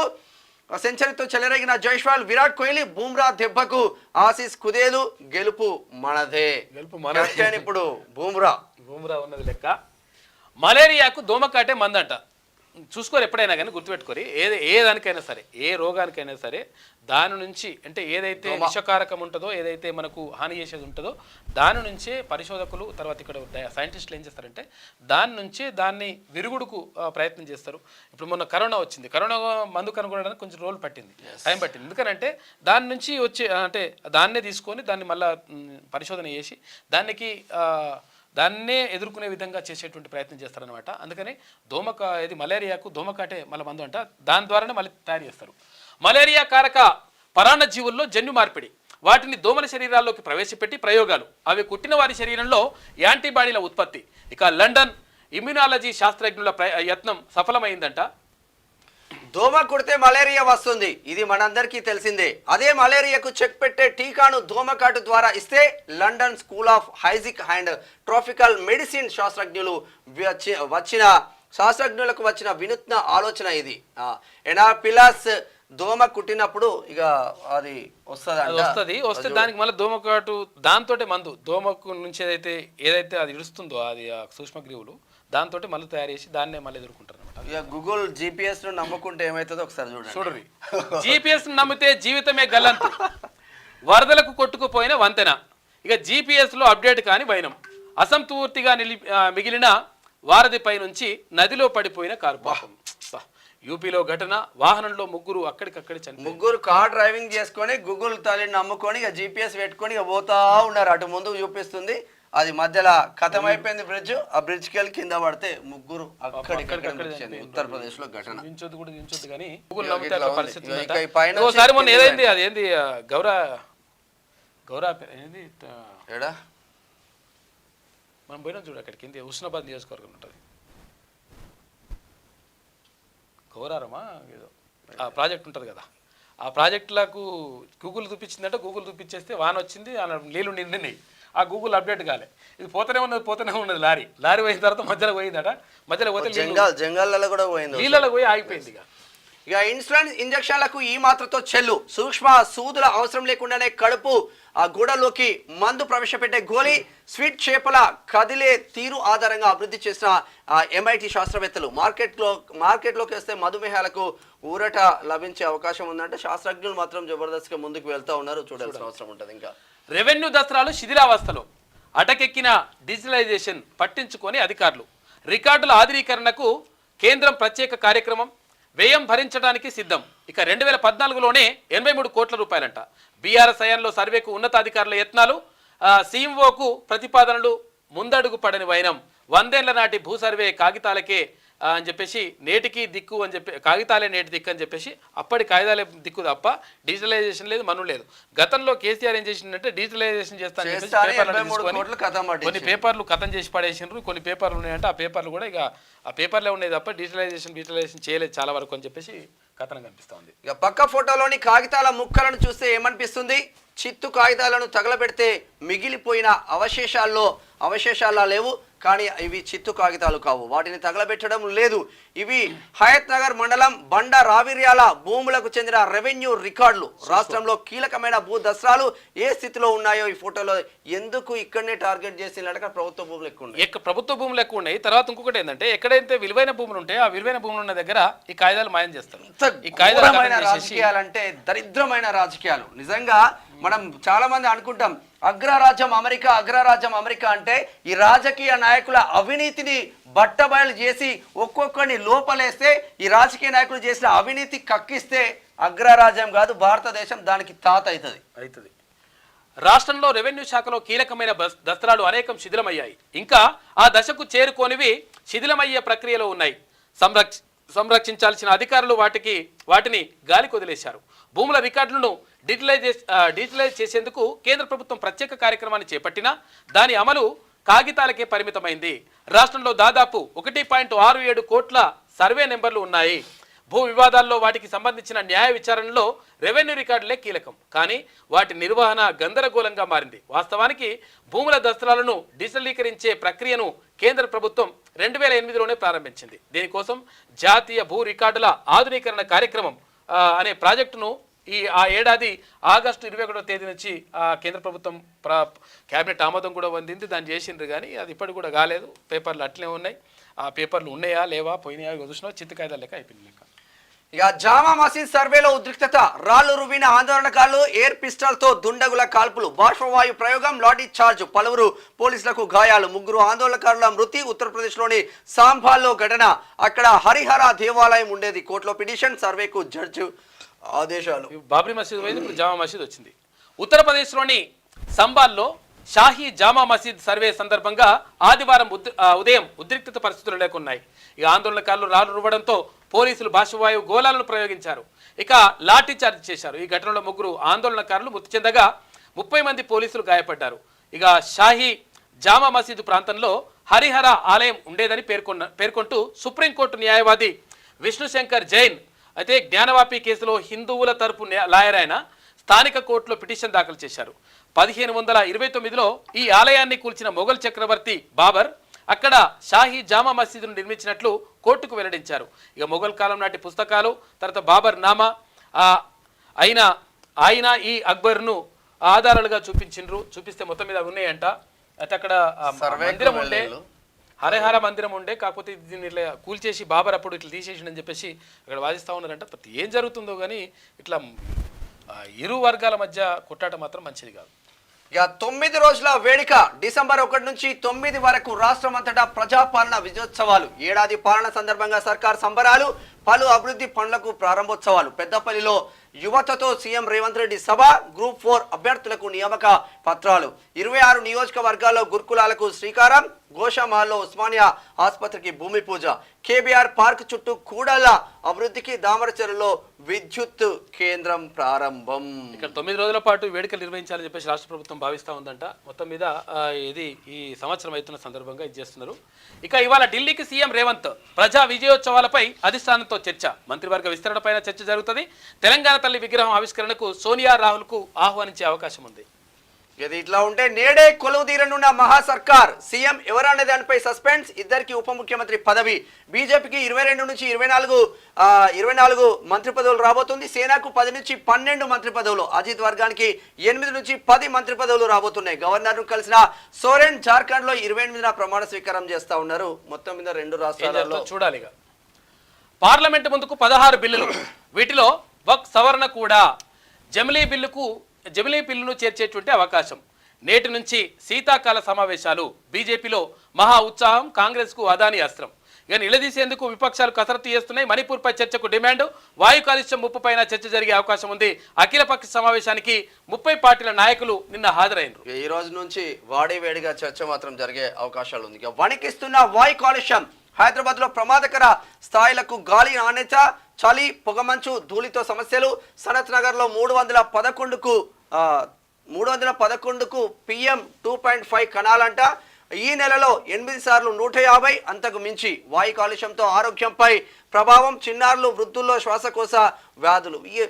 ఎవడేనన్నా చావని అవసరం అంటే ఎన్ని పొగలు పెట్టైనా నేను సంపాదిస్తా తప్ప అన్న కోణంలోనే ప్రజలు ఉంటున్నారు తప్ప ఈ రాజకీయ నాయకులు కూడా అడ్డం దిడ్డం పర్మిషన్లు ఇస్తున్నారు. పొగ, వాయు కాలుష్యంది. రాజకీయ నాయకులు, అధికారులు కూడా మంచిగా 4 రూపాయలు తీసుకుంటే అమ్మాయిలు వస్తే కథం అన్నట్లు లెక్క. ఈ నగరానికి ఏమైందంటే ఇట్లా అయింది. దుమ్ము ధూళితో నిండిపోయింది నగరం. జగన్ ఆ మరణం ఏంటి? 2021 డిసెంబర్ 1న విద్యుత్ ఒప్పందం. ఆగస్టు, సెప్టెంబర్, నవంబర్లో అదానితో భేటీ. ఒప్పందంతో లింకు లేకుంటే ఎందుకు కలిశారు? ఇక సెకితో అనుబంధ ఒప్పందం మాటేంటి? అదాని గురించి ERC ప్రస్తావన. అమెరికా కేసుపై భారత సంస్థలతోనూ దర్యాప్తు చేస్తున్నట. సుప్రీంలో పిటిషన్. ఇవాళ బెంచ్ ముందుకు ప్రస్తావన ఇచ్చేటువంటి అవకాశం ఉందంట. 1750 కోట్ల రూపాయలు మరి ఎట్లా మారినాయి? అధికారులకు ఎట్లా పోయినాయి? మరి అధికారులకు మారినాయా? గవర్నమెంట్లో ఉన్నప్పుడు వీలు తీసుకున్నారా? ఏమైంది అనేది. 39 డ్రగ్స్ కేసుల్లో 82 మందికి జైలు శిక్ష. 17 మందికి గరిష్టంగా 20 ఏళ్ల ఖైదు. అరెస్ట్ అయితే బయటపడడం కష్టమే అంట. డ్రగ్స్ జర అమ్మకండి రా నాయన, జర సంపకండి మనుషులను. ఏపీలోని లంబాసింగి నుంచి గంజాయి అటవీలో 20 కిలోమీటర్ల నడిచి తరలింపు చేస్తున్నారంట. నిన్న రైతును కూడా అరెస్ట్ చేసిండ్రు ఏపీలో. జిల్లా కోట్ల వరకు తెలుగు భాష వాడుక భాషగా ప్రవేశపెడితే మనుగడ. తల్లి ప్రేమ ఆమె ఉన్నప్పుడు తెలియదు, భాషను కోల్పోయినప్పుడు అంతే. తల్లి ప్రేమ ఆమె ఉన్నప్పుడు తెలియదు, ఆమె చనిపోయిన తర్వాత తెలుస్తుంది అని చెప్పేసి భాష కూడా అట్లే ఉంటుంది. ఇక మనకంటే ప్రవాసీల తెలుగు మెరుగ్గా ఉన్నది. సుప్రీంకోర్టు న్యాయమూర్తి జస్టిస్ ఫమిడిగంటం శ్రీ నరసింహ చెప్తా ఉన్నారు. మొత్తం మీద జిల్లా కోర్టుల వరకు తెలుగు భాష. విషయం ఏంటంటే కోర్టులల్లో ఏమవుతుంది, వాదనలు వినిపిస్తారు. తర్వాత కోర్టులలో వచ్చేటువంటి పత్రాలు అవన్నీ కూడా ఏముంటాయి అంటే ఇంగ్లీష్లో ఉంటాయి.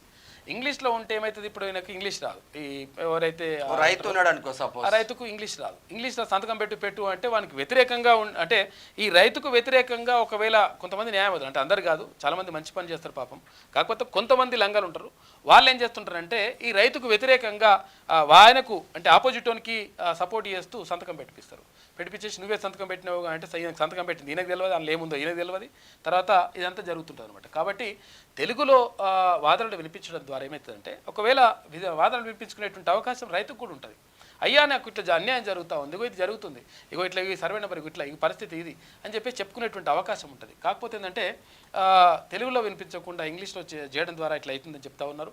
ఇంగ్లీష్ భాషను నేర్చుకోవడం ఎవరు కూడా కాదనట్లేదు. కాకపోతే ఏంటంటే తెలుగును మాత్రం మర్చిపోవడం కరెక్ట్ కాదు. అంటే అందుకనే అంటే అక్కడ జంజాల పాపేశ్ శాస్త్రి దాంట్లో అంటాడనమాట ఆయన, మకరంజ బింద చంద తుంతులమకు మాతృభాషయే మహానంద కంద సందాహన తుంతులమకు మాతృభాషయే కమృత కమృత కట్టింద కట్టింద వదులకు వదులు బిగి బిగి జోరునకు జోరు ఎదురుకి ఎదురెక్కు నన్ను వన్నుడు నన్ను చిన్నుడు నన్ను ఓయలు నన్ను ఒయ్యలు నన్ను తలుకుడు నన్ను వెలుకులు కలిగినటువంటి మాతృభాషయే అటువంటి మాతృభాషను పిలిచి ఆంగ్లము మాట్లాడే న్యాయమేనా 10 కాకులు కావుకోమంటుంటే ఒక కాకి కొకరకో అంటే ఇది 10 కాకులు ఊరుకున్నా తెలుగు భాష బట్టి గడ్డి భాష ఉస్మే రసనహి ఔర్ జీవనహి అని చెప్పేసి గోల్కొండ నవాబ్ అన్నాడు.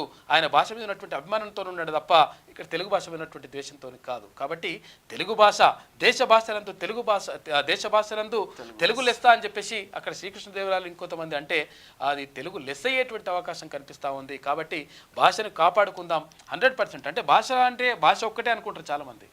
భాషలో చాలా అంశాలు మిళితమై ఉంటాయి. అందులో సంస్కృతి సాంప్రదాయాలు ఉంటాయి. తర్వాత దానికి కట్టుబొట్టు ఇవన్నీ కూడా ఆచార సాంప్రదాయాలన్నిటి కూడా భాషతో ముడిపడి ఉంటాయి. మన సంస్కృతి సాంప్రదాయాలు మన అన్నీ కూడా ప్రతి ఒక్కటి కూడా భాషతో ముడిపడి ఉంటాయి. కాబట్టి భాషను రక్షించుకుందాం. తర్వాత ఇంకోటి ఏంటంటే వేరే భాషలు నేర్చుకోవద్దని కాదు, మీరు ఇష్టం ఉన్న భాషలు నేర్చుకోండి. అంటే ఇప్పుడు పివి నరసింహారావు గారు ఆయన 17 భాషలు నేర్చుకున్నాడు, తప్పేమున్నది, నేర్చుకోవచ్చు. కానీ మన భాషను మర్చిపోతే మాత్రం ఇంకా అంతకంటే దరిద్రం ఉండదు. ఇక ధర్మబద్ధమైన విజ్ఞానం కావాలి, ధర్మంతోనే అస్తిత్వం ఏకత్వ భావన అవసరం. ఆర్ఎస్ఎస్ చీఫ్ మోహన్ భాగవత్ కొన్ని శక్తులు అభివృద్ధిని చూసి తట్టుకోలేకపోతున్నాయి అంటున్నారు కేంద్ర మంత్రి కిషన్ రెడ్డి. ముగిసిన లోక్ మంథన్ భాగ్యనగరం భగవత్ కు జ్ఞాపకాన్ని అందజేస్తున్న ధర్మబద్ధమైన విజ్ఞానం కావాలంటుండు ఆయన. ఇది ఆంధ్రజ్యోతిలో ఉన్న వార్తా కథనాలతో ఒకసారి శనార్థి తెలంగాణ దినపత్రిక చూద్దాం. బెదిరింపులకు భయపడబోం, అన్ని లెక్కలు తీస్తాం, రెడ్డి రాజ్యంలో బీసీలకు తావు లేదా, బీసీల పదవులు గుంజుకుండ్రు, బీసీలకు అన్యాయం జరిగితే ఊరుకోబోం, త్వరలోనే రెడ్డి రాజ్యం అంతం ఖాయం, అంతా ఏకం కావాలి, బీసీలదే రాజ్యాధికారం, బరాబర్ ముల్లమాంబ విగ్రహం పెట్టి తీరుతాం, అగ్రవర్ణ పేదలారా మీరు మాతో రండి, మీ వాటా మీకు వస్తుంది, బీసీలకు రిజర్వేషన్లు వద్దని చెప్పిందే జానారెడ్డి, పదవుల కంటే బీసీలే ముఖ్యం అని చెప్పేసి ఎమ్మెల్సీ తీన్మాన్ మల్లన్న నిన్న నల్గొండ జిల్లా తర్వాత నాగార్జున సాగర్ నియోజకవర్గం హాలియాలో జరిగినటువంటి కార్యక్రమంలో ఆయన మాట్లాడిండు. తర్వాత భారీగా తరలి వచ్చేసిండ్రు అంటే బీసీ నాయకులు, రాష్ట్ర వ్యాప్తంగా ఉన్నటువంటి నాయకులందరూ కూడా తరలి వచ్చిండ్రు.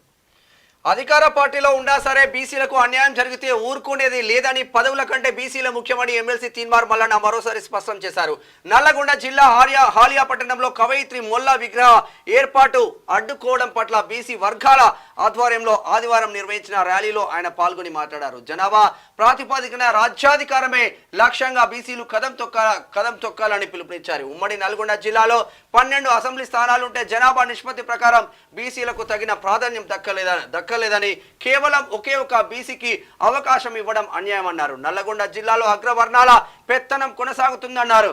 అసెంబ్లీ ఎన్నికల్లో 12 స్థానాలకు 3 రిజర్వ్ స్థానాలు, 1 బీసీ మినహా 8 స్థానాల్లో అగ్రవర్ణాల ఎమ్మెల్యేలు ఉండడం దయనీయమైన పరిస్థితికి అద్దం పడుతుందని చెప్పారు. ప్రజలారా మీరు గమనించండి, మున్సిపల్ చైర్పర్సన్ గా పనిచేస్తున్న ఆడబిడ్డ పార్వతమ్మ తన భర్తకు ఆరోగ్యం బాగాలేక కోమాలో ఉంటే కనీసం జాలి లేకుండా ఆమె మున్సిపల్ చైర్పర్సన్ పదవిని గుంజుకొని నరేందర్ రెడ్డి అనే వ్యక్తికి కట్టబెట్టారు. అదేవిధంగా మార్కెట్ కమిటీ చైర్మన్ పదవిని సైతం బీసీ బిడ్డ వెంకటేశ్వర్ యాదవ్ నుంచి లాక్కొని శేఖర్ రెడ్డికి ఇచ్చిళ్ళు. నిజంగా ఉమ్మడి నల్గొండ జిల్లాలో కోమటిరెడ్డి బ్రదర్స్ ఒకవైపు 2 సీట్లు, ఉత్తమ్ కుమార్ రెడ్డి సత్యమణి 2 సీట్లు, 4 కథం. ఇక జానారెడ్డి కొడుకు ఒక ఎమ్మెల్యే నాగార్జున సార్, ఇంకో కొడుకు నల్గొండ ఎంపీ 2 సీట్లు కథం.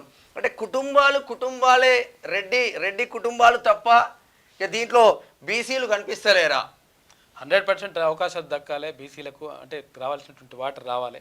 ఎందుకంటే యాక్చువల్గా ఇక్కడ విగ్రహం పెడితే తప్పేమైంది, సరిపోతుందా?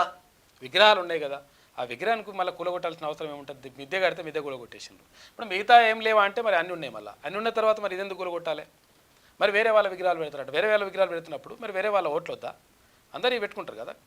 అట్లా అని చెప్పేసి ఇప్పుడు మనము అంటే ఎవరి లేకపోతే ప్రాబ్లం ఏం లేదు నిజంగా కూడా. కానీ మరి అందరి పెట్టినప్పుడు ముల్లమాంబ విగ్రహం పెడితే తప్పు వచ్చిందా? అంటే కుమ్మరులు అంటే అట్లా అంత తక్కువ కనిపిస్తున్నారా? వాళ్ళ ఓట్లు అవసరం కానీ ఇది అవసరం లేదా? నిన్న జరిగిన కార్యక్రమానికి సంబంధించి ఫోటోలు మనం చూసుకోవచ్చు. తీన్మార్ హాలియా నిన్న జస్ట్ అంటే ఓన్లీ కుమ్మరులు పెట్టుకున్న సభకు అన్ని బీసీ నాయకులు తరలి వచ్చిన పరిస్థితి. ఇక్కడ తీన్మార్ మల్లన్న, తండు సైదులు గౌడ్, ఇక్కడ సూర్యారావు బీసీ టైమ్స్, ఇక్కడ వట్టే జానన్న, ఇక్కడ అందరు కూడా తరలి వచ్చిన పరిస్థితి మాత్రం చూస్తూ చూస్తున్నాం ఉన్నాం. షాపింగ్ మాల్స్ నుంచి అంతా భారీగా వచ్చింది పబ్లిక్ నిన్న.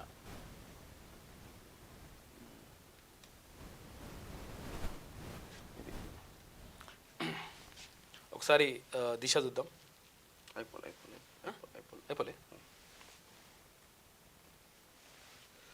Okay right. ఇక ఐపీఎల్ @2025 మొదలైన మెగా వేలం రికార్డు ధర పలికిన రిషబ్ పంత్ 27 కోట్లకు కొనుగోలు చేసిన లక్నో, శ్రేయస్ అయ్యార్ కు 26.75 కోట్లు పోటీ పడి దక్కించుకున్న పంజాబ్. నేడు కూడా కొనసాగుతున్న మెగా కూడా వేలం ఉంటుందట. వేలం మస్తు మంది చూస్తున్నారు. ఇక కల్కి 2 షూటింగ్ పనులు మొదలు, అప్డేట్ ఇచ్చిన ప్రొడ్యూసర్స్ అని చెప్పేసి ఒక వార్త. పొలిటికల్ బ్యాక్గ్రౌండ్ లేని యువత రాజకీయాల్లోకి రావాలి, నేను ఎన్సీసీ క్యాండిడేట్ నే, అందరూ ఎన్సీసీలో చేరాలి. గయానా ఒక మినీ ఇండియా, స్లోవేకియాలో మన ఉషా నిషత్తులు. మన్ కీ బాత్ లో ప్రధాని మోదీ. మస్తు మంది ఉన్నారు ఎన్సీసీ క్యాడెట్స్. మేము ఎన్సీసీ క్యాడెట్స్ ఉన్నాము, ఎన్ఎస్ఎస్ ఉన్నాము, అన్ని ఉన్నాము. కాకపోతే అంటే అవకాశాలు ఇవ్వాలి. మీరు రాజకీయ అంటే రాజకీయ బ్యాక్గ్రౌండ్ లేని యువత రావాలంటే మస్తు మంది ఉన్నారు. రాహుల్ ప్రధాని కావడం ఖాయం, ఎమ్మెల్సీ జీవన్ రెడ్డి ఆశాభావం వ్యక్తం చేసిండు. ప్రియాంక విజయం పట్ల హర్షం వ్యక్తం చేసిండు. జగిత్యాల జిల్లా కేంద్రంలో కాంగ్రెస్ శ్రేణులు సంబరాలు చేసుకున్నాయి. ఆయనకే అక్కడ ఇబ్బందులు పెడతా ఉన్నారు పాపం జగిత్యాలలో. ఇక నేడు ఢిల్లీకి రేవంత్ రెడ్డి ప్రజాపాలన విజయోత్సవాలకు రావాలని ఢిల్లీ పెద్దలకు ఆహ్వానం, కేబినెట్ విస్తరించే అవకాశం మాత్రం కనిపిస్తా ఉంది. చివరి దశకు సర్వే, ఇక డేటా ఎంట్రీనే కీలకం, పొరపాట్లకు అవకాశం ఇవ్వద్దు. డోర్ లాక్, వలసల వివరాలు తీసుకోండి, ఇంటి వద్ద లేకపోతే ఫోన్ చేయండి. డిప్యూటీ సీఎం భట్టి విక్రమార్క గురుకులాల్లో ఫుడ్ పాయిజన్ కేసులపై దృష్టి, ఇక చర్యలు తీసుకోవాలని చెప్పేసి అధికారులకు ఆదేశాలు జారీ చేశారు. ఇందిరమ్మ కమిటీలకు లైన్ క్లియర్ సమర్థించిన తెలంగాణ హైకోర్టు చట్ట విరుద్ధం అంటూ కోర్టుకెక్కిన టీబీజేపీ. విధానపరమైన నిర్ణయాల్లో జోక్యం తీసుకోలేమంటూ హైకోర్టు తీర్పు చెప్పేసింది. మా ఓటమికి మాజీ సిజేఐ కారణం అంట. మరి ఇదేందో. చంద్రచూడుపై సంజయ్ రౌత్ సంచలన ఆరోపణలు. ఫిరాయింపులదారులకు చట్టం భయాన్ని తొలగించారు, విచారంగా ఉన్నాం కానీ నిరాశ చెందలే, పోరాటాన్ని వదిలిపెట్టబోమని చెప్పేసి కామెంట్. నిన్న కూడా ఒక కామెంట్ చేసిండు, ఈవీఎంలు అన్ని సర్వనాశనం అవుతుంది, ఈవీఎంలు చేయబట్టే మేము ఓడిపోయినాం. మరి అదే ఈవీఎంలు చేయబట్టి మహారాష్ట్ర పార్లమెంట్ ఎన్నికలలో కాంగ్రెస్ కి ఎక్కువ సీట్లు వచ్చినాయి, కాంగ్రెస్ కూటమికి. మరి అప్పుడు గుర్తురాలి ఈవీఎంలు అంటే. ఓడిపోయిన ప్రతి నేత ఇదొకటి కామన్ గా చెప్పే డైలాగ్. ఇక గ్రూప్ 2 మళ్ళీ వాయిదా అంటే క్వశ్చన్ మార్క్ తోటి గ్యారంటీ లేదు. ఇది డిసెంబర్ 15-16 తేదీల్లో ఎగ్జామ్ షెడ్యూల్ ఉంది. అదే రోజు ఆర్ఆర్బీ ఎగ్జామ్స్ ఉందంట. ఒకే రోజు 2 పరీక్షలు ఉన్నాయి. అభ్యర్థులు ఆందోళన, వాయిదా వేయాలంటూ వినతి పత్రం అందజేసిండ్రు. 4వసారి వాయిదా పడే ఛాన్స్ అని చెప్పేసి ఒక ఆర్ఆర్బీ ఎగ్జామ్ ఉన్న నేపథ్యంలో ఒకవేళ ఆర్ఆర్బీ అప్లై చేసుకుని గ్రూప్ 2 అప్లై చేసుకుంటే గ్రూప్ 2 అభ్యర్థులు ఏమడుగుతున్నారంటే, అక్కడ ఆంధ్రప్రదేశ్లో గ్రూప్ 2 జరుగుతుంది, ఇక్కడ తెలంగాణలో గ్రూప్ 2 జరుగుతుంది. ఇక్కడ ఏమైతుందంటే అక్కడ వాళ్ళు ఇక్కడ రాస్తున్నారు కాబట్టి వాళ్ళకి ఎగ్జామ్ ఉన్నప్పుడే మన ఎగ్జామ్ కూడా పెట్టి పడేస్తే వాళ్ళు నాన్ లోకల్స్ ఇక్కడ రాకుండా ఉండే అవకాశం ఉందని చెప్పేసి కొంతమంది అభ్యర్థులు అడుగుతున్నారు. అది కూడా ఒకసారి మంచి నిర్ణయం. ఎందుకంటే వాళ్ళు ఏం చేస్తారంటే వాళ్ళు ప్రిపేర్ అయిపోయి ఇప్పుడు నాన్ లోకల్ కింద రాస్తున్నారు, లేకపోతే లోకల్ కూడా అయితే ఏమైతుందంటే 2 ఏళ్ళు లీడ్ ఉంటే లోకల్ అయిపోతుంది కదా. దాంతో చాలా నష్టం జరుగుతూ ఉంది. కాబట్టి అభ్యర్థులకు ఇబ్బంది అవుతుంది. వాళ్ళకు పెట్టినప్పుడు ఎగ్జామ్ పెట్టినప్పుడు మన ఎగ్జామ్ కూడా పెట్టి పడేస్తే వాళ్ళు రాయకుండా అవుతారు, మనకు మంచిగా ఉంటుంది అని చెప్పేసి అంటున్నారు. చూడండి ఒకసారి. నేటి నుంచి పార్లమెంట్ సమావేశాలు దాదాపు 25 రోజుల పాటు నిర్వహణ. వాడివేడిగా అఖిలపక్ష సమావేశం. అదాని అంశంపై రచ్చే. కాలుష్యం, రైతు ప్రమాదాల పైన చర్చ. వక్ బిల్ పై ఈ నెల 29న నివేదిక. 3 ప్రాణాలు తీసిన గూగుల్ మ్యాప్. సగం పూర్తయిన బ్రిడ్జి పై నుంచి పడిన కారులో ఉన్న 3 స్పాట్లోనే మృతి చెందిన పాపం. యూపీలోని బరేలీలో విషాద ఘటన చోటు చేసుకుంది. ఇది శనార్థి తెలంగాణ దినపత్రికలో ఉన్న వార్తలైతే ఒకసారి దిశ చూద్దాం. ఇవాల్టి నుంచి పార్లమెంటు శీతాకాల సమావేశాలు. వచ్చే నెల 20వ తేదీ వరకు నిర్వహణ. వక్ సహా 16 బిల్లులపై చర్చ. జమిలీ ఎన్నికల బిల్లు ప్రవేశపెట్టే అవకాశం. అదాని అవినీతిపై చర్చించాలని అఖిల పక్షంలో ప్రతిపక్షాలు పట్టు. 26న పాత పార్లమెంటు భవనంలో రాజ్యాంగ దినోత్సవ నిర్వహణ అని చెప్పేసి ఒక వార్త. పునర్విభజన చట్టం హామీలు. తెలంగాణకు రావాల్సిన నిధులపై కాంగ్రెస్ ఫోకస్. ఫిరాయింపుల చట్టాన్ని సవరించాలని బీఆర్ఎస్ డిమాండ్ చేస్తూ ఉన్నది. ఇక రియల్ చీటింగ్ ఫ్రీలాన్స్ పేరుతో 1000 కోట్ల రూపాయల వసూలు. ఇక ఇన్వెస్ట్మెంట్ డబుల్ అంటూ ఉత్తుత్తి మాటలు. జనం సొమ్ముతోనే విదేశాల్లో జల్సాలు చేస్తున్నారంటే వాళ్ళ కథ చూడరు. నేడు ఉదయం 11 గంటలకు ఇక పంత్ జాక్పాట్ ఐపీఎల్ చరిత్రలోనే మోస్ట్ ఎక్స్పెన్సివ్ ప్లేయర్ గా రికార్డ్ 27 కోట్లకు దక్కించుకున్న లక్నో. శ్రేయస్ అయ్యర్ కు 26.75 కోట్లు వెచ్చించిన పంజాబ్. సిరాజ్ ను 12.25 కోట్లకు కొనుగోలు చేసిన గుజరాత్ టైటాన్స్. తొలి రోజు 60 మంది ఆటగాళ్ల వేలం, అందులో మనోళ్ళే టాప్ లో ఉన్నారు. ఇక ఎవరా ముగ్గురు? TPCC chief Mahesh Kumar Goud comment చేసిండు. ఏమని? మాతోని మీ కేటీఆర్ మనుషులే టచ్ లో ఉన్నారని దుమారం కామెంట్స్ తో గులాబీ పార్టీలో దుమారం. బీఆర్ఎస్ ఎమ్మెల్యేలు టచ్ లో ఉన్నారంటూ వ్యాఖ్యలు. వారిలో 2 మాజీ మంత్రులు ఉన్నారంట. పార్టీ మారుతారంటూ కొద్ది రోజులుగా చర్చలు జరుగుతున్నాయి. గ్రేటర్లో పట్టు కోసం హస్తం స్కెచ్ చేసింది. ఇక అందుకోసమే మళ్ళీ ఆపరేషన్ ఆకర్ష్. ఇప్పటికే పలువురితో సంప్రదింపులు, వారికి కేబినెట్లో ఛాన్స్ అంటూ కూడా ప్రచారం జరుగుతూ ఉంది. ఆరాధిస్తున్న గులాబీ బాస్ ఏమైతుందంట? బీఆర్ఎస్ వర్కింగ్ ప్రెసిడెంట్ కేటీఆర్ కు సన్నిహితంగా ఉండే 2-3 ఎమ్మెల్యేలు మాతో టచ్ లో ఉన్నారు. త్వరలోనే వారు కాంగ్రెస్ లో చేరుతారు. ఎంతమంది బీఆర్ఎస్ ఎమ్మెల్యేలు మాతో టచ్ లో ఉన్నారనేది త్వరలోనే తెలుస్తుంది అంటూ ఇటీవల పీసీసీ చీఫ్ మహేష్ కుమార్ గౌడ్ చేసిన వ్యాఖ్యలు రాజకీయ వర్గాల్లో కలకలం రేపాయి. గులాబీ పార్టీకి చెందిన 3 ఎమ్మెల్యేలు నిజంగానే కాంగ్రెస్ పార్టీలో చేరుతున్నారా, లేక కావాలని కాంగ్రెస్ పార్టీ లీకులు ఇచ్చిందా అన్న ప్రశ్నలు వినిపిస్తున్నాయి. ఇప్పటికే బీఆర్ఎస్ పార్టీకి చెందిన ఎమ్మెల్యేలు పార్టీ మారతారనే ప్రచారం విస్తృతంగా ఉంది. కానీ ఎవరు చేరలేదు. తాజాగా పీసీసీ చీఫ్ కామెంట్ విషయం ఏంటంటే, ఇప్పుడు పార్టీ ఫిరాయింపుల చట్టం ఎవరి చేతిలో ఉన్నది? అక్కడ గవర్నర్ ఏది మన సభాపతి చేతిలో ఉన్నది. సభాపతి చేతిలో ఉంది కాబట్టి సేఫ్ జోన్లో ఉంటారు కాబట్టి వచ్చే అవకాశం కూడా ఉంటుంది. ఇటువంటి కథ కూడా నడుస్తుంది. కానీ వాస్తవంగా మనం సమర్థించండి. పార్టీలో ఉండి పార్టీ గుర్తు పైన గెలిచి, సింబల్ పైన గెలిచి ఇంకో పార్టీకి పోతే నువ్వు ఇక సొంత కన్నతల్లిని అమ్ముకున్నట్టే ఉంటుంది నీ వ్యవహారం. మరో సంకల్ప దీక్ష చేపడతాం. 29న రాష్ట్ర వ్యాప్తంగా దీక్షా దివాస్. కేసీఆర్ హాజరు కావడం లేదు. ఇది ఉందో మళ్ళా కేసీఆర్ దీక్షా దివాస్ మళ్ళా ఇట్లా ఎందుకంటే అప్పుడు ఏది తెలంగాణ కోసం ఆయన నిరాదీక్ష ముహూర్తము బాగాలేదంట. ఫామ్ హౌస్ నుంచి బయటకు రావడానికి ముహూర్తం బాగాలేదు. రేవంత్ పాలనలో మళ్ళీ నాటి నిర్బంధాలు, అణచివేతలు. ప్రజలంతా కేసీఆర్ నాయకత్వాన్ని, పాలనను కోరుకుంటున్నారు. వచ్చే నెల 9న మేడ్చల్లో తెలంగాణ తల్లి విగ్రహావిష్కరణ అని చెప్పేసి కేటీ రామారావు అంటున్నాడు. ఇక ఇవాళ మహబూబాబాద్లో బీఆర్ఎస్ మహాధరణ నిర్వహిస్తుంది. హాజరు కానున్న పార్టీ వర్కింగ్ ప్రెసిడెంట్ హాజరవుతున్నట. ఈసారి మరో దీక్ష చేపడుతున్నట్ట. కానీ ఈ దీక్షా దివాస్ కాదు, ఢోకా దివాస్ చేయండి. కాంగ్రెస్ పార్టీ వాళ్ళు కానీ లేకపోతే ఇంకో వేరే వాళ్ళు ఎవరన్నా ఉంటే ఇది తీసుకో. మంచి కాన్సెప్ట్ ఇది. 29వ తారీఖు నాడు ఆయన దీక్ష చేపట్టిన రోజు కాబట్టి దీక్షా దివాస్ అంటున్నాడు కదా. 2009లో అట్లా చేస్తున్నట్టుండు కదా. ఇది మళ్ళా ఏమైంది? 2 రోజులకి ఈయన దీక్ష విరమించిండు. నిమ్మరసం దాగిండు దీక్ష విరమించిండు కాబట్టి అక్కడ శ్రీకాంతాచారి, తర్వాత ఇక్కడ కానిస్టేబుల్ కిష్టయ్య, ఇట్లా చాలా మంది వేణుగోపాల్ రెడ్డి చాలా మంది చనిపోయినరు. కాబట్టి ఇది అంతటికీ కారణమైంది. కాబట్టి ఇది దీక్షా దివాస్ కాదు, ఢోకా దివాస్ అనేటువంటిది 2 రోజుల తర్వాత మళ్ళీ అది కూడా ఏర్పాటు చేయండి. ఢోకా దివాస్ అని చెప్పేసి పేరు పెట్టి కింద క్యాప్షన్ ఏంటంటే నిమ్మరసం కాదది తెలంగాణ ప్రజల రక్తం అని చెప్పేసి ఒక క్యాప్షన్ పెట్టి చేయి. మంచిగా ఉంటుంది ప్రోగ్రామ్. అక్కేమంటుంది కదా, పిరికి వాళ్ళు బీఆర్ఎస్ కు అవసరం లేదు.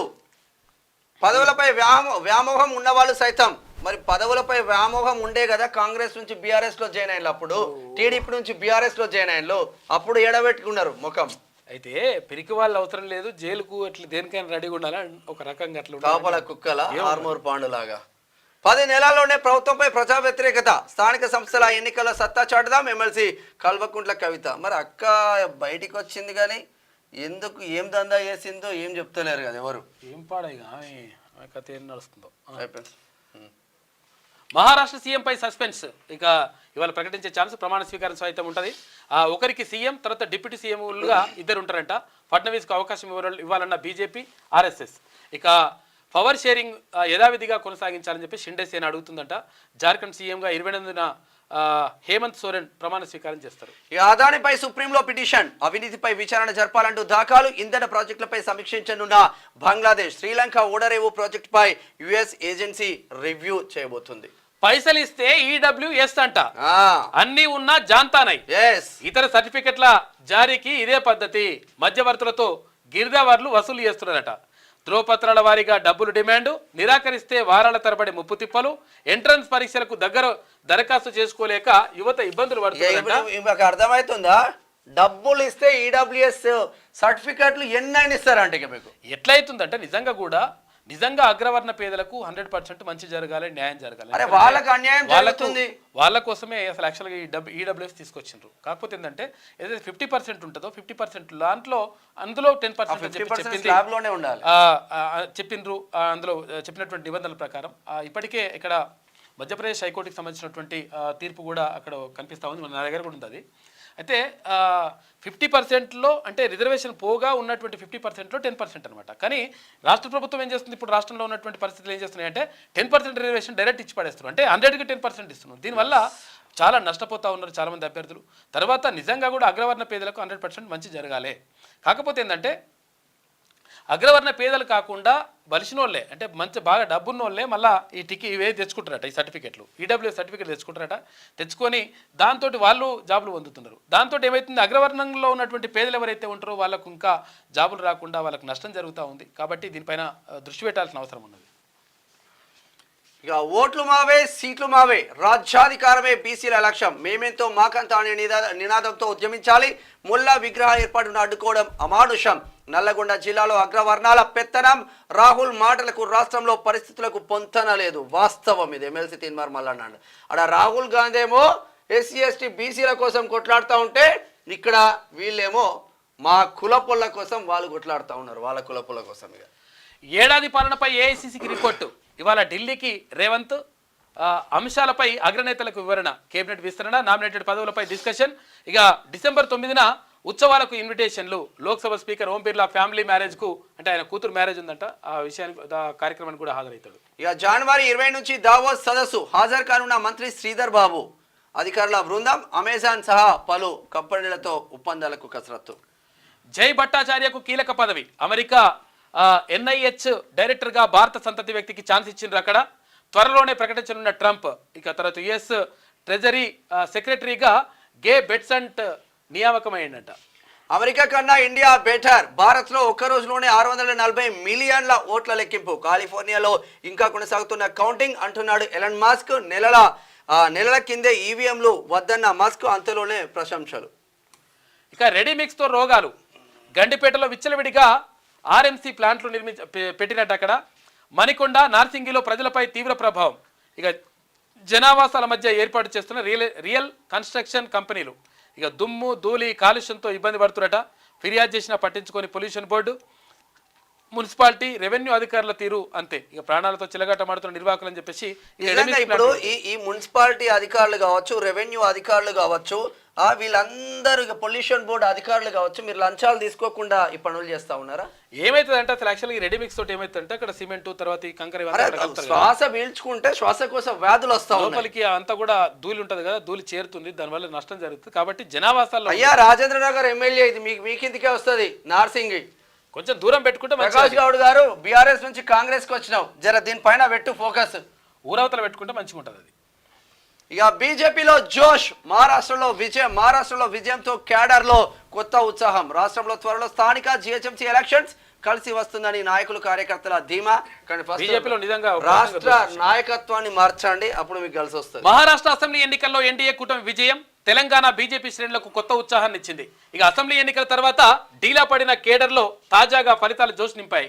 అయితే రాష్ట్రంలో శాసనసభ ఎలక్షన్స్ తర్వాత రాష్ట్ర ప్రభుత్వంపై పలు రకాల కార్యక్రమాలతో ఒత్తిడి తేవాలని బీజేపీ భావించినా అనుకున్నంత మేర సక్సెస్ కాలేకపోయింది. నాయకులు కార్యకర్తల్లో ఓటమి నిరాశ అలుముకోవడంతో వారి నుంచి అనుకున్న స్థాయిలో సహకారం అందలేదని బీజేపీ నాయకుల అభిప్రాయం. తాజాగా మహారాష్ట్ర రిజల్ట్స్ కేడర్లో ఉత్సాహం తీసుకురావడంతో వచ్చే స్థానిక GHMC ఎన్నికల్లో పార్టీకి కలిసి వస్తుందని చెప్పేసి రాష్ట్ర నాయకత్వం భావిస్తూ ఉంది. ఇక స్టాక్ మార్కెట్లో లాభాలు చూపి 8.14 కోట్లు టోకరైసిందంట. సైబర్ ముఠాకు అకౌంట్ ఇచ్చిన వ్యక్తి అరెస్టు. సినీ నటుడు అలీకి నోటీసులు జారీ చేసిన వికారాబాద్ జిల్లా ఎక్మామిడి పంచాయతీ కార్యదర్శి. అనుమతులు లేకుండా ఫామ్ హౌస్ నిర్మాణం అంటూ అసలు అమెరికాలో చిన్న కంపెనీ అనుమతి లేకుండా పెడితే తెలుగులను అరెస్ట్ చేసి లోపల పడేస్తుంది 5 సంవత్సరాలు. మన దగ్గర పొలిటికల్ పవర్ ఉంటే చాలరా బాయ్, ఏమైనా చేసుకోవచ్చు. IPL ప్లేయర్లపై కాసుల వర్షం. ఇక జాక్పాట్ కొట్టిన రిషబ్ పంత్ IPL చరిత్రలో రికార్డు ధర పలికిన ప్లేయర్. ఇక 27 కోట్ల రూపాయలకు దక్కించుకున్న లక్నో, 26.75 కోట్ల రూపాయలతో శ్రేయస్ను సొంతం చేసుకున్న పంజాబ్, 23.75 కోట్ల రూపాయలతో 7-5 కోట్ల రూపాయలతో వెంకటేష్ అయ్యర్ను కొన్న కేకేఆర్, 14 కోట్ల రూపాయలకు కేఎల్ రాహుల్ను దక్కించుకున్న ఢిల్లీ, 11.25 కోట్ల రూపాయలకు ఇషాన్, తర్వాత 10 కోట్ల రూపాయలకు షమి SRH సొంతం చేసుకున్నది. మొత్తం బాగా పైసలు. అలీకి నోటీసులు ఇచ్చిళ్ళు, నా ఇల్లు బఫర్ జోన్ లో లేదు అంటున్నారు. ఇక్కడ వికసిత్ భారత్ లో యువత పాత్ర కీలకం, ఎన్సీసీతో వారిలో సేవా గుణం నాయకత్వ లక్షణాలు వస్తాయని చెప్పేసి అంటున్నారు ప్రధాని. గయానాలో ఒక మినీ భారత్ మన్ కీ బాత్ లో ప్రధాని నరేంద్ర మోడీ మాట్లాడాడు. ఇక మంత్రివర్గ విస్తరణకు డేట్ ఫిక్స్, నేడు హస్తినాకు సీఎం రేవంత్ రెడ్డి ఇప్పటికే ఫైనల్ చేసిన లిస్టుపై హైకమాండ్ తో తుది భేటీ. డిసెంబర్ 7తో కాంగ్రెస్ అధికారంలోకి వచ్చి ఏడాది ఆలోపు మిగతా 6 బెర్తులు నింపే యోచన. మహా ఎన్నికల తర్వాత విస్తరణ ఉంటుందని ముందే చెప్పిన సీఎం వచ్చే అసెంబ్లీ సమావేశాలకు మంత్రులంతా వెళ్లాలని నిర్ణయం. డిసెంబర్ 9న తెలంగాణ తల్లి విగ్రహావిష్కరణకు ఢిల్లీ పెద్దలను ఆహ్వానించనున్న రేవంత్ మహారాష్ట్ర వైఫల్యాలపైన ఏఐసిసి నేతలతో సమీక్షించే అవకాశం ఉంటుంది. గిరిజన కోటాలో బాలు నాయక్ మంత్రి పదవి వచ్చే అవకాశాలు ఉంది. బీసీ కోటాలో మన ఆలేరు ఎమ్మెల్యే ఐలన్నకు మంత్రి పదవి వచ్చే అవకాశం ఉంది. ఇక రెడ్డి కోటాలో అంటే రెడ్డోళ్ళకి ఎక్కువనే ఇస్తారు కాబట్టి ఇబ్రహీంపట్నం నియోజకవర్గ ఎమ్మెల్యే మల్రెడ్డి రంగారెడ్డికి మంత్రి పదవి దక్కే అవకాశాలు ఉంటాయి. ఇక మళ్ళా మా తమ్మునికి, మా బామ్మడికి, మా కులపులకి అని చాలా మంది పెద్ద పెద్ద మంత్రులు పోటీ పడుతున్నారు. చూడాలి.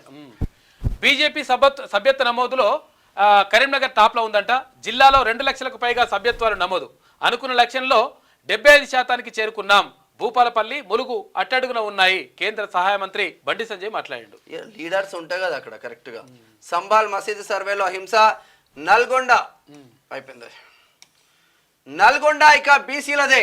ఇక్కడున్న రెడ్డిలు పిడికడంతా మీ బెదిరింపులకు భయపడా అన్ని లెక్కలు తీస్తా. వచ్చే ఎన్నికల్లో 8 మంది రెడ్ల సంఖ్యను ఖచ్చితంగా 0 చేస్తా. జానారెడ్డి బీసీలకు రిజర్వేషన్లు వద్దు, స్కిప్ చేద్దామన్నారు. బీసీలను బెదిరిస్తే మీ రాజకీయ బొచ్చెలో ఒక్క ఓటు పడదు. బరాబర్ మొల్లమాంబ విగ్రహం పెట్టి తీరుతాం. విగ్రహాన్ని తీసేస్తే మీ కుర్చీలు జేసీబీలతో తీసి పడేస్తాం. హాలియాలో నిరసన ర్యాలీలో ఎమ్మెల్సీ తీన్మార్ మల్లన సంచలన కామెంట్స్. గట్టిగా మాట్లాడిండు. సీఎం రేవంత్ మాట మార్చారు. లగచర్లో ఫార్మసిటీ కాకుంటే జీవో ఎందుకు ఇచ్చారు?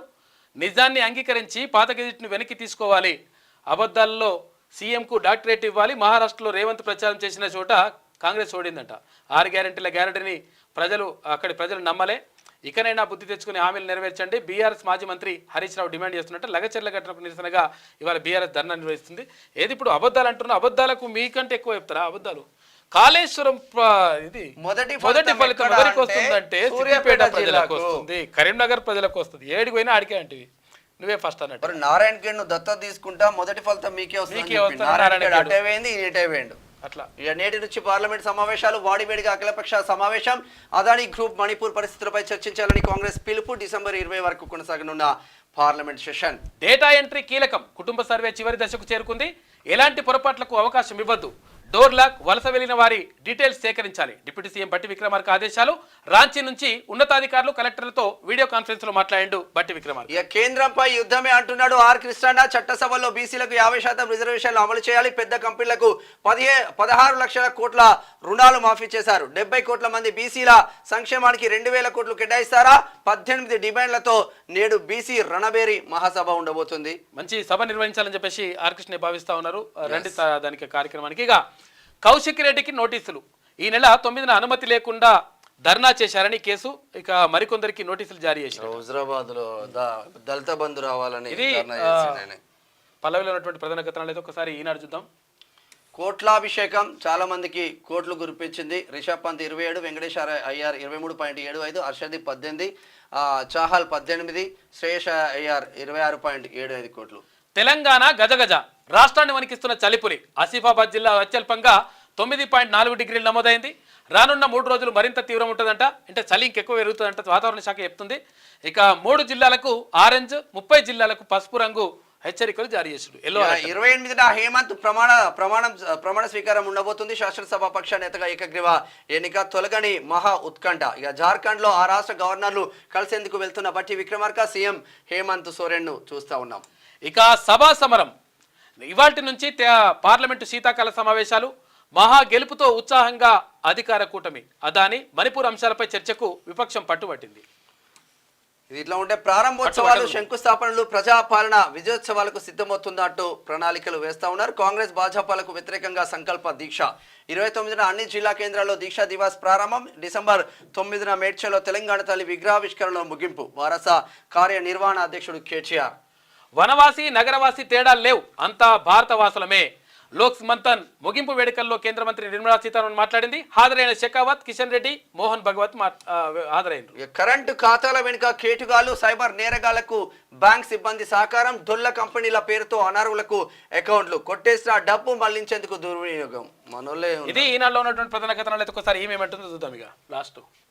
ఇక రిషబ్ పంత్కు 27 కోట్ల రూపాయలు అని చెప్పేసి కేటీఆర్ పై కేసుల కుట్ర, కక్ష కట్టిన రేవంత్ సర్కార్, అరెస్టే లక్ష్యంగా ఫిర్యాదుల పరంపర. గుర్తుపెట్టుకోరు, ఎందుకనంటే తప్పు చేసిండని ఒప్పుకుంటున్నట్టు. ఇప్పుడు కేసీఆర్లు కుట్రా బిట్రా ఉట్టిన ఎందుకు అరెస్ట్? మనం సమాజానికి ఏది ఇస్తామో అది రిటర్న్ వస్తుంది. అది ఇదివరకు చేస్తారు కదా, మీ కుట్రలు, మీ కుతంత్రాలు అవన్నీ చేస్తారు. వీళ్ళు చేసిన పాపానికి ఇప్పుడు ఏమంటారంటే కుట్ర అంటారన్నట్టు. అంటే మేము అప్పుడే చెప్పినాం కదా కుట్ర అని చెప్పేసి, అందుకే అరెస్ట్ చేసినా చెప్పడానికి ఇదంతా పనిచేస్తారు అనమాట. మొత్తం ముందస్తుగా ఈమె రెడీ చేసుకుంటుంది ఇక ఆయన కాపాడుతందుకు. ప్రభుత్వ వైఫల్యాన్ని ఎండగడుతుండడంతో కేటీఆర్ను టార్గెట్ చేసిన ప్రభుత్వ పెద్దలు అరెస్టు తప్పదని పదే ప్రకటనలు. అందుకే అంటే ఇట్లా చెప్తుందన్నట్టు ఈమె. కేసీఆర్ స్ఫూర్తితో 29న దీక్షా దివాస్ చేయండి, కాక కూడా రండి. మహారాష్ట్ర ఫలితాలతో రాష్ట్ర కాంగ్రెస్ లో గుబులు. మరి మినీ అంగన్వాడీల సమస్య పరిష్కరించాలి. మార్చి నుంచి సర్కార్ పాత వేతనమే ఇస్తున్నది. 7,800 రూపాయలు ఇస్తుండడంతో తీవ్ర ఇక్కట్లు, పెండింగ్ బిల్లులు విడుదల చేయాలని చెప్పేసి కేటీఆర్ అంటుడు. మినీ అంగన్వాడీలు చాలా కాలంగా వాళ్ళు ఇబ్బంది పడ్డారు. పడ్డ తర్వాత 10 సంవత్సరాల అధికారంలో ఉన్నటువంటి కేసీఆర్ ప్రభుత్వం అంటే బీఆర్ఎస్ ప్రభుత్వం వాళ్ళకి ఏం చేయలేదు. అయితే ఇప్పుడు వచ్చినటువంటి అంటే కాంగ్రెస్ ప్రభుత్వం ఏర్పడ్డ తర్వాత మంత్రి సీతక్క ఒక మంచి దృక్పథంతో వాళ్ళపైన అంటే మీకు వీళ్ళకు జీతాలు సరిపో 7,800 ఏం సరిపోతాయి అని చెప్పేసి ఆమె జీతాలు కూడా పెంపు ప్రతిపాదన తీసుకొచ్చింది. తర్వాత 3 నెలల జీతం కూడా ఇచ్చిరట. ఆ తర్వాత మళ్ళా జీతాలు అంటే పెరిగిన జీతాలు ఇవ్వట్లేదు, పాత జీతాలే ఇస్తున్నారని చెప్పేసి వాళ్ళు ఆందోళన చెందుతున్నారు. కాబట్టి ప్రభుత్వం దీనిపైన దృష్టి పెట్టాలి. వీళ్ళకి అవకాశం ఇవ్వద్దు. రెండుకి ఇప్పుడు వీళ్ళు మాట్లాడుతున్నారు. ఎందుకంటే వీళ్ళకి మాట్లాడే అర్హత కూడా ఎందుకంటే వాళ్ళకి అన్యాయం చేసిండ్రు వాళ్ళే. నేడు మానుకోటలో మహాధరణ, దళిత గిరిజన రైతుల పక్షాన బీఆర్ఎస్ పోరాటం. హాజరు కానున్న పార్టీ వర్కింగ్ ప్రెసిడెంట్ కేటీఆర్. ఇది కేటీఆర్ వార్తనే, ఇది కేటీఆర్ వార్తనే, ఇది కేటీఆర్. ఈ ఏంద్రా నాయన. తెలుగు రాష్ట్రాల్లో పేలిన భూబాంబంట. రాయదుర్గం భూములపై నమస్తే కథనంతో సంచలనం. 10,000 కోట్ల రూపాయల విలువైన సర్కారు స్థలం హాంఫట్. అప్పరంగా పంచుకున్న ఆంధ్రప్రదేశ్ నేతలు. డీల్ కోసం బయ్యర్ను తెచ్చిన మాజీ ఎంపీ. ఇక మధ్యలో దూరి సెటిల్ చేసిన తెలంగాణ మంత్రి, ముఖ్య నేత బ్రదర్ అందరినీ బయట పెట్టాలి. ఉటినే రాసుకొస్తుంది ఏమి ఎట్లా కొన్ని ఉన్నాయి, ఇలా నిజాలు కూడా ఉన్నాయి. కాదు మీద రాసుకొస్తుంది అంటున్నా నేను. అంటే పూర్తిగా రాయది, పూర్తిగా రాస్తే ఏంటంటే మళ్ళీ అట్లా లెక్క ఉంటుంది కదా. వీళ్ళు చేసిన కథ కూడా బయటకు రావాలి. తర్వాత ఇప్పుడు గతంలో బీఆర్ఎస్ హయాంలో చేసిన వాళ్ళ కథ కూడా బయటకు రావాలి. ఇక గౌతమ్ అదానికి బంగ్లాదేశ్ షాక్ ఇచ్చింది. విద్యుత్ ఒప్పందాల సమీక్షిస్తామని ప్రకటన చేసింది. నేటి నుంచి పార్లమెంట్ సమావేశాలు ఉండబోతుంది. క్లస్టర్ కారిడార్ పేరేదైనా కత్తి, రైతులపైనే నాకు డబ్బులొద్దు, కమిట్మెంట్ ఇవ్వు. ఫిర్యాదు కోసం వెళ్తే లైంగికంగా వేధిస్తున్నారు. హయత్ నగర్ ఎస్ఐపై మహిళా ఆరోపణలు. సివిల్ కేసు పరిష్కరించేందుకు ఆరోపణ అంటున్నారు సిఐ. రాచకొండ కమిషనరేట్లో మరో వివాదం. ఏందో మరి తేల్చాలి. 4 గంటల పాటు ఎన్హెచ్ఆర్సీ విచారణ జరిగింది. జైల్లో రైతులను కలిసిన మానవ హక్కుల కమిషన్. వికారాబాద్ కలెక్టర్, అదనపు కలెక్టర్తోనూ భేటీ. ఇక ఇవాళ లగచర్లలో రాష్ట్ర ఎస్సీ/ఎస్టీ కమిషన్ పర్యటిస్తారు. తెలుగు మాధ్యమానికి మంగళం. అమ్మ భాషను ఆర్పేసే దిశగా రేవంత్ సర్కార్ చర్యలు. ఇక నుంచి ప్రభుత్వ బడుల్లో పూర్తిగా ఇంగ్లీష్ మీడియమే. ద్విభాష పుస్తకాలిక ఉండవు. వచ్చే ఏడాది నుంచి అమలు. ఇవన్నీ ఉట్టు మాటలు ఇవేం కాదు. కాకపోతే ఏంటంటే కేసీఆర్ ఏమన్నాడు అప్పుడు, అది 2017లో ప్రపంచ తెలుగు మహాసభలు అంటే తెలంగాణలో నిర్వహిస్తున్నాం ప్రపంచ తెలుగు మహాసభలు అని చెప్పి ఇంటర్మీడియట్ వరకు అందరికీ కూడా ఏది నిర్బంధంగా తెలుగును 100% నిర్బంధంగా తెలుగునే 100% అమలు చేయాలి, 100% తెలుగునే బోధించాలనేటువంటి నిబంధన పెట్టేసి వాళ్ళ 4 రోజులకే ఖతం చేసి పడేసిండు. ఆయన మధుసూదన్ రెడ్డి ఉండే, ఆయన ఇంటర్మీడియట్ ఆయన అధ్యక్షుడు ఉండే కదా. ఆయన పోయి ఏదో మాట్లాడేసి సంస్కృతం ఉన్నది అట్లా అయిపోతుంది, తెలుగు ఎట్లా అవుతుంది, అందుకని ఇది వద్దని చెప్పిండట. దాంతో ఇంటర్మీడియట్ వరకు తెలుగు అనేటువంటిది అది అమలు లేకుండా పోయింది. మళ్ళీ వీళ్ళు రాసుకొస్తారు. మళ్ళీ తప్పులు అన్నీ ఏది మాట్లాడినా కానీ వాళ్ళ తప్పులు మళ్ళీ వెతుక్కునేటువంటి కార్యక్రమం అనమాట లెక్క. ఇక మాజీ సర్పంచ్ల నిరసనపై ఉక్కుపాదం అనే ఒక వార్త, మరో రైతు మరణం. మాజీ సర్పంచులు నిరసన ఎందుకు చెప్తున్నారంటే గత ప్రభుత్వం పెట్టింది పెండింగ్ బిల్లులు పెట్టింది, ఆ బిల్లులు ఇవ్వకుండా మొత్తం మోసం చేసి వాళ్ళు చేసిన నిరసన ఉండదు కదా మీకు. ఇప్పుడైనా ఇవ్వండి పాపం, ఎందుకంటే వాళ్ళ ఇబ్బంది పడుతుంది. మరో రైతు ఒకటి క్లియర్ అవుతున్నాయి ఇప్పుడు కొంచెం. మరో రైతు మరణం, తగ్గిన దిగుబడితో మనస్తాపం. పట్టా భూముల్లోంచి మంత్రి జూపల్లి రోడ్డు అంట. మా భూముల మధ్యలోంచి తన జాగకు రోడ్డు, మాకు చెప్పకుండానే పనులు చేపట్టారు. అధికారులు పోలీసులే దగ్గరుండి వేయిస్తున్నారు. అనుమతులు లేకుండా అధికార బలంతో దౌర్జన్యం చేస్తున్నారంట. తెలంగాణలో చలిపంజా అని చెప్పేసి ఒక వార్త. ఇగో ఇట్లున్న మొత్తం మీద మొత్తం ఏది ఏమైనప్పటికీ ఇక ఇవాటి నుంచి పార్లమెంటు శీతాకాల సమావేశాలు ప్రారంభమవుతున్నాయి.